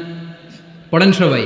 Ya Mustafa, Ya Imam al-Mursalin, Ya Mustafa, Ya Shafi'i al-Alamin, Ya Mustafa, Ya Imam al-Mursalin, Ya Mustafa, Ya Shafi'i al-Alamin, Muhammad. Subhanallah পড়েন। He was Muhammad sallallahu alayhi wasallam. বিশ্বনবী নিজ হাতে ওই সাহাবীর কুঠারের ভেতরে একটা হাতল লাগাই দিলেন। ঘটনা মনে আছে নাকি নাশিদ শুনে ভুলে গেছেন? ঘটনা মনে আছে সবার? তিনি হাতল লাগাই দিলেন আর বললেন, যাও, গায়ে শক্তি আছে, তাগড়া যুবক, এই কুঠার নিয়ে জঙ্গলে যাও, জঙ্গলে যে কাঠ কাটো, লাকড়ি বানাও, বাজারে যে বিক্রি করো। লা ইয়াহতাতিবা আহাদুকুম হাজমাতান ফি যাহরিহি খায়রুম মিন আই ইয়াসআলা আহাদান ফায়ু'তিয়াহু আও ইয়ামনাহু। যাদের গায়ে জোর আছে, শক্তি আছে, পরিশ্রম করে লাকড়ির বোঝা পিঠে নিয়ে বাজারে বিক্রি করা অনেক ভালো কারো কাছে হাত পাতার চেয়ে। কারণ তুমি হাত পাতলে লোকজন তোমার দিতেও পারে, নাও দিতে পারে, কিন্তু পরিশ্রম কখনো বৃথা যায় না। What is the moral of the story? রাসূল সাল্লাল্লাহু আলাইহি ওয়াসাল্লামের এই প্রফেটিক স্টোরি থেকে আমাদের শিক্ষা কি? বিশ্বনবী বললেন, যাও, কাঠ কেটে নিয়ে আসো। লা উরিদু আন আরাকা 15 আইয়াম, সামনের 15 দিন আমি যেন আমার চোখ দিয়ে তোমার আমার আশেপাশে ঘুরঘুর করতে না দেখি। সাহাবী চলে গেলেন, কাঠ কাটতে আরম্ভ করলেন, বাজারে বিক্রি করতে আরম্ভ করলেন। 15 দিনের ব্যবধানে 10 দিরহাম নিয়ে বিশ্বনবীর দরবারে ওই সাহাবী হাজির হয়ে গেলেন। 10 দিরহাম নিয়ে হাজির হয়ে গেলেন। এসে বললেন, ইয়া রাসূলুল্লাহ, ইয়া হাবিবাল্লাহ, আমি আর দরিদ্র নাই, আমি আর ভিক্ষা করি না, আমি নিজের পায়ে দাঁড়িয়েছি, আমি স্বাবলম্বী হয়েছি, আমি অন্যান্য খেটে খাওয়া মানুষের মতো এখন উপার্জন করে আমার ফ্যামিলির চাহিদা মিটাই। পড়েন সুবহানাল্লাহ। What is the moral of the story? এই প্রফেটিক স্টোরি থেকে আমাদের জন্য শিক্ষা হচ্ছে, বিষ্ণু ঈসা ইসলাম চাইলেই ওই 2 দিরহাম দিয়ে বলতে পারতেন, যাও, এটা দিয়ে খাবার কিনে খাও। দুপুরবেলা খাইতো, রাত্রেবেলা আবার জাকাতের লাইন ধরতো। কথা কন? তার মানে বিষ্ণু ঈসা ইসলাম কাজের প্রতি উৎসাহিত করেছেন। 2 নম্বর লেসন বা শিক্ষা হচ্ছে, বিশ্বনবী সাল্লাল্লাহু আলাইহি ওয়াসাল্লাম পার্মানেন্ট সলিউশন করে দিয়েছেন, স্থায়ী সমাধান। ঠিক কিনা? আমরা প্রায় জাকাতের শাড়ি দেই, লুঙ্গি দেই, আছে না নাই? আলহামদুলিল্লাহ, আপনাদের গাজীপুরে বোধহয় এগুলো নাইটাই, এখানে নাই, আছে? যদি থেকে থাকে এই ট্র্যাডিশন আপনারা বন্ধ করবেন। জাকাতের শাড়ি বলতে কোনো শাড়ি নাই, জাকাতের লুঙ্গি বলতে কোনো লুঙ্গি নাই।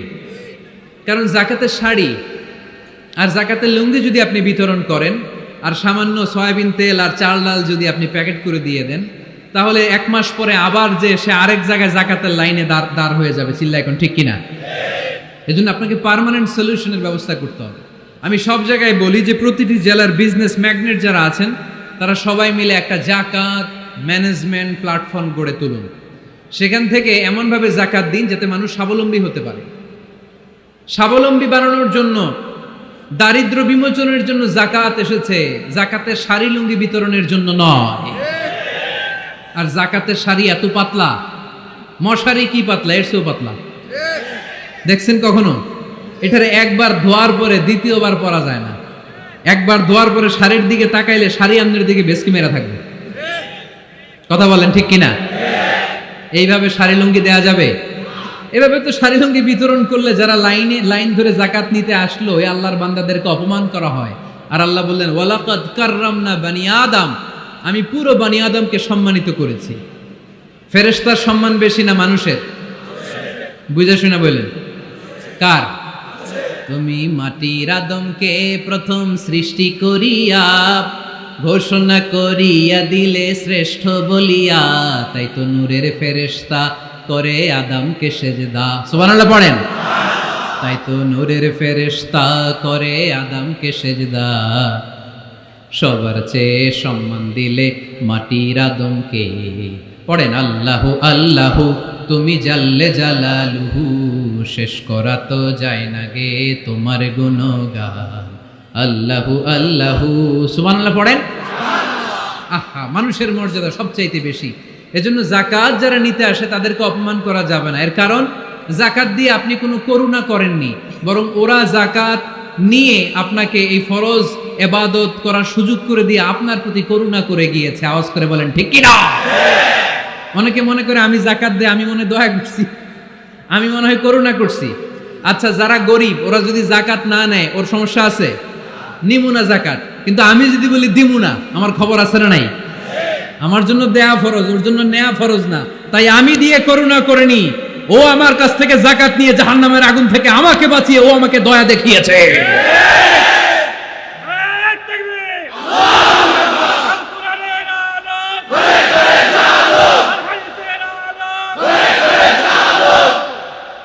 এজন্য জাকাত দারিদ্র বিমোচনের জন্য। কিভাবে জাকাত দিবেন? আপনি জাকাতের টাকা দিয়ে খেয়াল করবেন, একটু ক্রস চেক করে নিতে হবে, ডবল চেক করে নিতে হবে। যেই ফ্যামিলিতে জাকাত দিবেন কর্মক্ষম উপার্জনের মতো করতে পারে এরকম ছেলে আছে কিনা, থাকলে ওর একটা অটো রিক্সা কিনে দেন, সিএনজি কিনে দেন। ওই সিএনজি চালিয়ে ওর ফ্যামিলিটা দিব্যি চলে যাবে, ঠিক কিনা? ওর একটা অস্ট্রেলিয়ান গাভী কিনে দেন, ওই গাভীর দুধ বিক্রি করে ফ্যামিলিটা স্বাবলম্বী হয়ে যাবে, ঠিক কিনা? লক্ষ্মীপুরে আমি ওয়াজ করলাম, বললো হুজুর আমরা এভাবে একটা জাকাত ম্যানেজমেন্ট প্ল্যাটফর্ম গড়ে তুলেছি, এখানে আমরা টাকা জমিয়ে জমিয়ে আমাদের এলাকার যে সমস্ত ছেলেগুলো কর্মক্ষম, তাদের ঘরে টাকা পয়সা নাই, আমরা জাকাতের টাকা দিয়ে ওদেরকে প্রবাসী বানিয়ে দেই, বিদেশে পাঠিয়ে দেই। ওর কষ্টা অর্জিত সম্পদ দিয়ে ওর ফ্যামিলি এখন দেদারসে চলছে, কোনো জাকাতের লাইনে যে তারা নিজেদেরকে আর অপমান বোধ করছে না। এইভাবে জাকাত দিতে হবে। দিলটারে একটু খোলেন, হাতটারে একটু খোলেন, তাহলে হৃদয়টারে খুলে দিবে কে? দে জাকাত, দে জাকাত তোরা দে রে জাকাত, দে জাকাত, দে জাকাত তোরা দে রে জাকাত। তোর দিল খুলবে পরে, আগে খুলু খাত। দে জাকাত, দে জাকাত তোরা দে রে জাকাত। পড়েন আমিন। এই জাকাতের মাধ্যমে আমরা আমাদের বাংলাদেশকে স্বাবলম্বী করতে চাই। রাজি আছেন সবাই?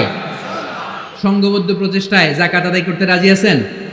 বিশ্বনবী সাল্লাল্লাহু আলাইহি ওয়াসাল্লাম চাইলেই 2 দিরহাম দিয়ে বিদায় করে দিতে পারতেন, কিন্তু বিশ্বনবী সাল্লাল্লাহু আলাইহি ওয়াসাল্লাম তাকে কাজের প্রতি উৎসাহিত করলেন, পার্মানেন্ট সলিউশন দিলেন। এজন্য অলসতার সাথে ইসলামের কোনো সম্পর্ক আছে? আওয়াজ করে বলেন, অলসতার সাথে সম্পর্ক আছে? অলসতাকে যেন আজকে আমরা কি বলে দিছিলাম? ভুলে গেছি? আরো জোরে। অলসতাকে আজকে আমরা নো বলে দিছি, আমরা কর্মক্ষম। আরে অলস তো হয় মুনাফিকেরা, অলস হয় কারা? وَإِذَا قَامُوا إِلَى الصَّلَاةِ قَامُوا كُسَالَى يُرَاءُونَ النَّاسَ নাফসা ওয়া লা ইয়াযকুরুনাল্লাহা ইল্লা কলিলা। সুবহানাল্লাহ পড়েন। মুনাফিকরা যখন নামাজে দাঁড়ায় অলস হয়ে দাঁড়ায়, সোজা হয়ে দাঁড়ায় না। মসজিদে নববীর কাতারগুলোর মধ্যে মুমিনদের সাথে যখন মুনাফিকেরা দাঁড়াতো, অলসের মতো দাঁড়াতো, দেয়ালের মধ্যে হেলান দিয়ে দাঁড়াতো। এরকম আছে না অনেকে অলস? কিন্তু আমরা যারা মুমিন, আমরা নামাজে দাঁড়ালে কি আমাদের হৃদয়ে অলসতা আসে নাকি হৃদয়টা সজীব হয়ে ওঠে? আমাদের হৃদয়কে নামাজে দাঁড়ালে সজীব করে দেয় কে? ইয়াকিদু শাইতানু আলা কাফিয়াতি রাসি আহাদিকুম ইদা হুয়া নাম। আমরা যখন রাতে ঘুমোতে যাই, শয়তান আমাদের মাথার পিছনে অলসতার 3টা গিট মারে। কি মারে? এই যে রশি দিয়ে এরকম বাঁধে, যে এটার গাজীপুরে আপনারা কি বলেন? গিট্টু। হ্যাঁ, গিট্টু। আচ্ছা, তো শয়তান আমরা যখন ঘুমোতে যাই, আমাদের মাথার পেছনে অলসতার 3টা গিট্টু মারে। আমরা যখন ঘুম থেকে উঠে ফাইনিস্তাইকাযা ওয়া যাকারাল্লাহ, ঘুম থেকে ওঠার দোয়া পড়ে আলহামদুলিল্লাহিল্লাযী আহইয়ানা বা'দা মা আমাতানা ওয়া ইলাইহিন নুশুর, আমরা ঘুমালেই 3টা গিট্টু মেরে শয়তান একটা মন্ত্র পড়ে দেয়, আলাইসা লাইলুন তাওয়িলুন ফারকুদ। আরে ঘুমা, অনেক লম্বা রাত। আরে ঘুমা, অনেক লম্বা রাত। আরে আরামসে ঘুম মার, অনেক লম্বা রাত। এই মন্ত্র পড়ে 3টা গিট মারে। আমরা যখন ঘুম থেকে উঠে ঘুমের দোয়া পড়ে ফেলি, একটা গিট্টু খুলে দেয় কে? আবার ঘুম থেকে উঠে দোয়া পড়ার পরে ফাইদা তাওয়াদ্দা ইনহাল্লাত উকদা, ওয়াশরুমে ঢুকে ইস্তেনজা করে যখন আমরা ওযু করে ফেলি, অলসতার 2য় গিট্টু খুলে দেয় কে? ফাইন সাল্লাত ইনহাল্লাত উকদা, ওযু করার পরে মুসাল্লা বিছিয়ে যখন নামাজের জন্য দাঁড়িয়ে যায়, অলসতার 3 নাম্বার গিট্টুটাও খুলে দেয় কে? ফাসবাহা নাশীতান তাইয়িবান নাফস, he become enthusiastic, he become very active, he become very energetic. বিষ্ণু ঈসা ইসলাম বললেন তখন সে এনার্জেটিক হয়ে ওঠে, অ্যাক্টিভ হয়ে ওঠে, সজীব হয়ে ওঠে। তাহলে সালাত আমাদেরকে অলস বানায় না, সালাতে আমরা সজীব হই। সালাতে অলস হয় যারা মুনাফিক, তারা চিল্লায় বলেন ঠিক কি না? এজন্য বিষ্ণু বললেন কাজে লজ্জা নাই, আমি কাজ করে খাই। মা বাসাল্লাহু নাবিয়ান ইল্লা রাআল গনাম। বুখারীর বর্ণনায় বিশ্বনবী বললেন পৃথিবীর বুকে এমন কোন নবী নাই যেই নবীকে দিয়ে আল্লাহ ছাগল চড়ায় নাই। সুবহানাল্লাহ পড়েন। মা বাসাল্লাহু নাবিয়ান ইল্লা রাআল গনাম, ছাগল চড়ায় নাই এমন কোন নবী পৃথিবীতে আসে? সাহাবারা বললেন ইয়া রাসূলুল্লাহ, বলেন কি? আপনিও আপনিও আপনিও ছাগল চড়িয়েছেন? বিষ্ণু বললেন নাম, নাম, আমিও। ওয়া ইন্নী কুনতু আরআহা আলা কারারিতি আহলি মক্কা, আমি তো অল্প কিছু পারিশ্রমিকের বিনিময়ে মক্কা শহরের লোকদের ছাগলগুলো চড়িয়ে দিতাম। সুবহানাল্লাহ বলতে অনেক কষ্ট হয়েছে। বিশ্বনবী ছাগল চড়িয়ে খেতেন। কি নবী ছিল আমার! আহা, এত সুন্দর মানুষ, এত পরিচ্ছন্ন মানুষ, ছাগল চড়াতেন। অহংকার করতেন না, বিশ্বনবীর অহংকার ছিল না। সুবহানাল্লাহ পড়েন। শুধু কি বিশ্বনবী? সব নবীকে দিয়ে আল্লাহ ছাগল চড়িয়েছেন। কারণ ছাগল হচ্ছে খুব টেরা একটা প্রাণী, তাই না? ছাগল এত টেরা, ছাগলের গলার রশি ধরে যদি আপনি ডানে টান দেন, এটা কোন দিকে যাবে? বায়ে টান দিলে, সামনে টানলে, পিছনে টানলে পারা যায় কিছু? ভাবলেন সারা সপ্তাহ ব্যস্ত থাকি, আজকে আমার ছুটি, আমিও গোসল করি, এটারও গোসল করাই। রশি ধরে আপনি পুকুরে নামাবেন, এটা ওর বাপের কিরা এমনি দাঁড়াবে, ঠিক কিনা? পুরো টেনে নামানো যায় না। এর কারণ ওর নাম কি? কথা কয় না। এজন্য আমরা বলি পাগলে কিনা কয়, ছাগলে কিনা খায়। ও বুঝে না তো, ওর ভালো চাইলে ও বুঝতে চায় না। আল্লাহ বুঝাতে চাইলেন নবীরা ছাগল চড়াও, সবচেয়ে টেরা প্রাণী। ছাগল চড়ায় তোমাদেরকে ট্রেনিং পিরিয়ড শেষ করছি, কারণ এরপরেও ছাগলের চেয়ে আরেকটা টেরা প্রাণী আছে, মানব জাতি, এদেরকে চড়াইতে হবে। যদিও মানুষ আশরাফুল মাখলুকাত, কিন্তু মানুষের মধ্যে ছাগলের চেয়ে টেরা কিছু আছে না নাই? উলাইকা কাল আনআম বাল হুম আদাল, এরা ছাগল নয়, এগুলো ছাগলের চেয়েও নিকৃষ্ট। চিল্লায় বলেন ঠিক কি না?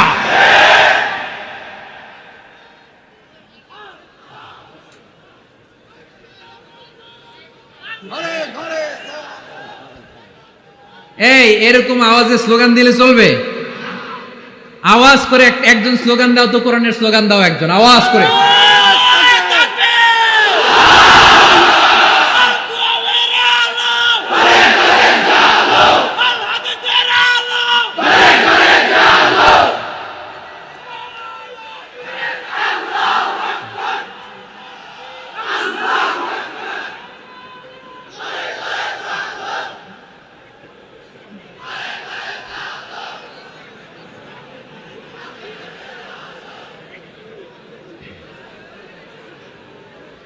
ঘুম চলে গেছে না? হ্যাঁ, এখনো আছে? আওয়াজ তুলে পড়েন লিল্লাহে তাকবীর, লিল্লাহে তাকবীর, লিল্লাহে তাকবীর। সব নবীরা ছাগল চড়িয়েছেন। কাজের সময়, নামাজের সময় কাজে কোনো লজ্জা নেই। বিষ্ণু মেহনতি মানুষদেরকে এত পছন্দ করতেন, বিদায় হজের ভাষণেও বাদ যায়নি মেহনতি মানুষদের কথা। তিনি বলেছেন, খবরদার খারাপ আচরণ করবে না, নিজেরা যা খাবে তাদেরও তা খাওয়াবে, নিজেরা যা পড়বে তাদেরকেও তা পড়াবে। আতুল আজিরা আজরাহু ক্বাবলা আইয়াজিফা আরাকু, সুনানি ইবনে মাজার হাদিস। শ্রমিকের ঘাম শুকিয়ে যাওয়ার আগে তার পারিশ্রমিক দিয়ে দাও। আবার বিশ্বনবী বললেন, খবরদার সালাসাতুন আনা খাসমুহুম, কিয়ামতের দিন 3 শ্রেণীর ব্যক্তির বিরুদ্ধে আমি আল্লাহ নিজে মামলা দায়ের করব। এক শ্রেণীর ব্যক্তি হচ্ছে রাজুলুন ইস্তাওফা আজিরান, ইস্তাআজারা আজিরান ফাস্তাওফা মিনহু ওয়া লাম ইয়াতি আজরা, যে ব্যক্তি শ্রমিক ভাড়া করে কাজ করালো কিন্তু তার টাকা দেয় নাই, তার পারিশ্রমিক দেয় নাই। আল্লাহ বলেন, কিয়ামতের দিন তোর বিরুদ্ধে আমি দাঁড়াবো। I will be against you in the day of judgement. কেউ তোরে কিয়ামতের দিন সাহায্য করে ছুটাতে পারবে। এজন্য খবরদার, শ্রমিকদের সাথে খারাপ আচরণ করবেন না। আবার শ্রমিক ভাইরাও যারা আছেন, আপনাদের ডিউটি যত ঘন্টা ঠিক তত ঘন্টাই পালন করতে হবে, তা না হলে কিন্তু আপনাদের উপার্জন হালাল হবে না। বিশ্বনবী সাল্লাল্লাহু আলাইহি ইসলামের সাথে বিশ্বনবী সাল্লাল্লাহু আলাইহি ইসলামের কর্মচারীর কি ঘটেছিল এই ঘটনাটা বলেই আজকে আমরা শেষ করব। আওয়াজ করে পড়েন ইনশাআল্লাহ। আমরা অনেকে মাইক পেলে বড় বড় ভাষণ দেই, কাজের মেয়েদের সাথে খারাপ আচরণ করবেন না, শ্রমিকদের অধিকার, নারীদের অধিকার, বড় বড় এরকম বক্তব্য আছে না নাই? বিশ্বনবী শুধু শ্রমিকদের অধিকারের কথা বক্তব্যের মধ্যে সীমাবদ্ধ রাখেন নাই, ওনার ব্যক্তিগত জীবনেও এগুলো পাবেন। বিশ্বনবী সাল্লাল্লাহু আলাইহি সাল্লামের অ্যাপয়েন্ট করা শ্রমিক, ওনার দাস, ওনার কর্মচারী সাহাবীর নাম ছিল আনাস রাদিয়াল্লাহু তাআলা আনহু। কি নাম ছিল? উনি বিশ্বনবীর ব্যাপারে কি কমেন্টস করছে আমরা শুনে আজকের আলোচনার ইতি টানবো। আওয়াজ করে পড়তে হবে ইনশাআল্লাহ। সাধারণত কর্মচারীরা মালিকের বিরুদ্ধে ভালো কথা বলে, ইল্লা মাশাআল্লাহ। অনেক মালিক আছে অনেক ভালো, তাদের ব্যাপারে আবার ভালো বলে। সাধারণত কারো ব্যাপারে যদি আপনি তথ্য নিতে চান, আপনি তার ওয়াইফের কাছ থেকে তথ্য নেন, তার কর্মচারীর কাছ থেকে নেন, তার বাড়ির দারোয়ান থেকে নেন, তার ঘরের কাজের মহিলার কাছ থেকে নেন, তার ড্রাইভারের কাছ থেকে নেন, তাহলেই তার ব্যাপারে আসল সব তথ্য বের হয়ে আসবে। দেখুন বিশ্বনবীর কর্মচারী বিশ্বনবীর ব্যাপারে কি বলে। সাহাবীর নাম সবাই বলতে হবে, সাহাবীর নাম রাদিয়াল্লাহু তাআলা আনহু। উনি বললেন, বিশ্বনবী যখন মক্কা থেকে মদিনায় হিজরত করলেন, হাজার হাজার মদিনাবাসী বিশ্বনবীর সাথে দেখা করতে গেল। যারাই দেখা করে সবাই বিশ্বনবীর হাতে কিছু না কিছু হাদিয়া দেয়, যারাই দেখা করে হাতে করে বিশ্বনবীর হাতে কিছু না কিছু দিয়ে দেয়। সুবহানাল্লাহ পড়ে। তাহাদাও তাহাব্বু, একে অপরকে হাদিয়া দিবেন, মহব্বত বাড়ায় দিবে কে? হাজব্যান্ড স্ত্রীকে গিফট করবেন, স্ত্রী আবার হাজব্যান্ডকে গিফট করবেন, বন্ধু বন্ধুকে গিফট করবেন, গার্লফ্রেন্ড আবার বয়ফ্রেন্ডের গিফট করতে যায় না, তাহলে ভেজাল আছে না নাই? চেক এন্ড ব্যালেন্স করতে হবে। আমি প্রায় বলি, ভালোবাসবেন জায়গা মতো, স্ত্রীকে ভালোবাসলেও সওয়াব আছে না নাই? স্ত্রীর সাথে অন্তরঙ্গ সময় কাটালেও সওয়াব আছে না নাই? কিন্তু এই সময় যদি শালীর সাথে কাটান, ঝামেলা আছে না নাই? ভাবির সাথে কাটালে ভেজাল আছে না নাই? যারাই বিশ্বনবীর সাথে দেখা করে সবাই বিশ্বনবীর হাদিয়া দেয়। সাইয়েদনা আনাস রাদিয়াল্লাহু তাআলা আনহু বর্ণনা করেন, আমার আম্মা যেন দেখা করতে আসলেন আমাকে নিয়ে, আমি ছোট্ট আনাস, আমার আম্মাজান দেখলেন লাম ইউবকি রাজুলুন ওয়া লাম রাআতুন মিনাল আনসার ইল্লা আতহাফাকা বিতুহফাতিন ইয়া রাসূলুল্লাহ। আমার আম্মা এসে বলে, ও রাসূলুল্লাহ, মদিনার যারাই আপনার সাথে দেখা করতে আসলো সবাই এসে আপনারে হাদিয়া দেয়। ওয়া ইন্নী লা আকদিরু আলা মা উতহিফুকা বিহি।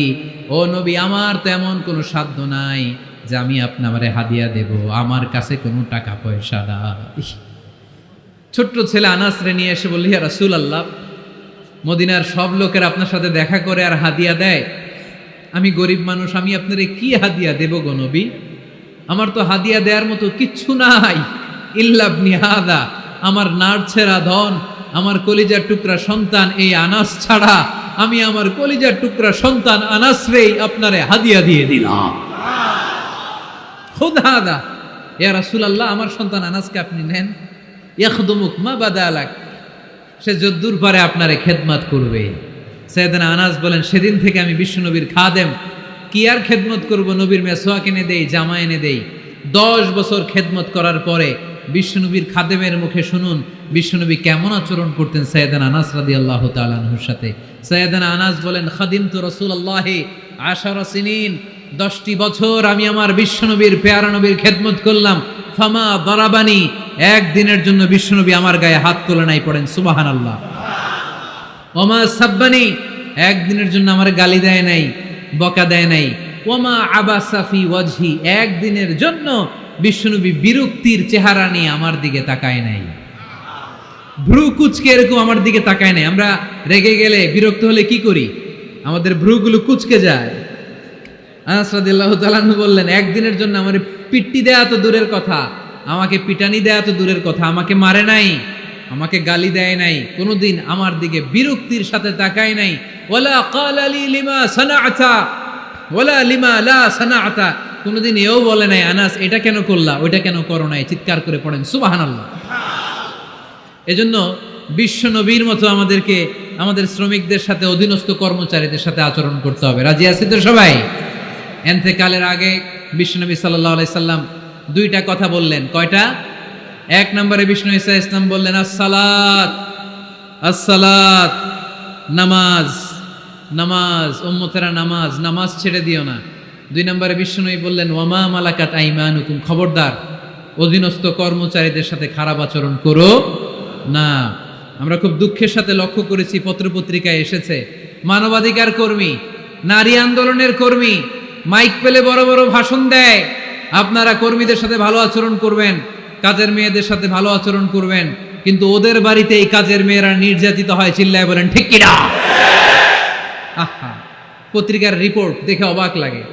খুন্তি দিয়ে চুলায় লোহা গরম করে পিঠে শেক মেরেছে, এরকম আছে না নাই? বিশ্বনবী সাল্লাল্লাহু আলাইহি সাল্লাম বলেছেন, খবরদার কিয়ামতের দিন তাদের বিরুদ্ধে আল্লাহ মামলা দায়ের করবে। আমরা যেন কখনো আমাদের অধীনস্থ কর্মচারীদের সাথে খারাপ আচরণ না করি। আল্লাহ তুমি তৌফিক দাও, আমরা পড়ি আমিন। কি ব্যাপারে? এজন্য শ্রমিক মালিকের সম্পর্ক হচ্ছে চেক এন্ড ব্যালেন্সের সম্পর্ক। যারা শ্রমিক তাদের দায়িত্ব হচ্ছে মালিকের যে হক সেটা আদায় করা, যত ঘন্টা তার সাথে চুক্তি হয়েছে তার পুরোটা আদায় করা। আর মালিকের উচিত অধীনস্থ কর্মচারীদের সাথে ভালো আচরণ করা। আমরা যেন এই চেক এন্ড ব্যালেন্স করতে পারি, আল্লাহ তুমি তৌফিক দাও। যে আয়াত দিয়ে শুরু করেছি ওই আয়াত দিয়ে শেষ করব। আল্লাহ বলেছেন, ফাইদা কুদিয়াতিস সালাতু ফান্তাশিরু ফিল আরদ, যখন নামাজ শেষ হয়ে যায় জমিনে ছড়িয়ে পড়ো, রিজিক তালাশ করো। আবার নামাজের সময় হলে মসজিদে চলে আসো। তার মানে কাজের সময়, আওয়াজটা ছোট হয়ে গেল, চিল্লায় বলতে হবে, কাজের সময়, নামাজের সময়। পরিশ্রমে কোনো লজ্জা নেই, লজ্জা হলো আর অলসতাকে আজকের মাহফিল থেকে আমরা সবাই কি বলে দিলাম? মনে থাকবে সবার? আলহামদুলিল্লাহ। একজন ভাই আজকের এই কাশিমপুর হাই স্কুল মাঠকে সাক্ষী রেখে শাহাদা বাক্য পড়ে মুসলমান হতে চায়। আমরা খুশি না বেজার? আমাদের আমল নামায় সওয়াবও আছে, গুনাহও আছে, কিন্তু এই ভাইটা শাহাদা বাক্য পাঠ করার পর থেকে নিষ্পাপ, তার আমল নামায় কোনো গুনাহ নাই। চিল্লায় বলেন ঠিক কিনা?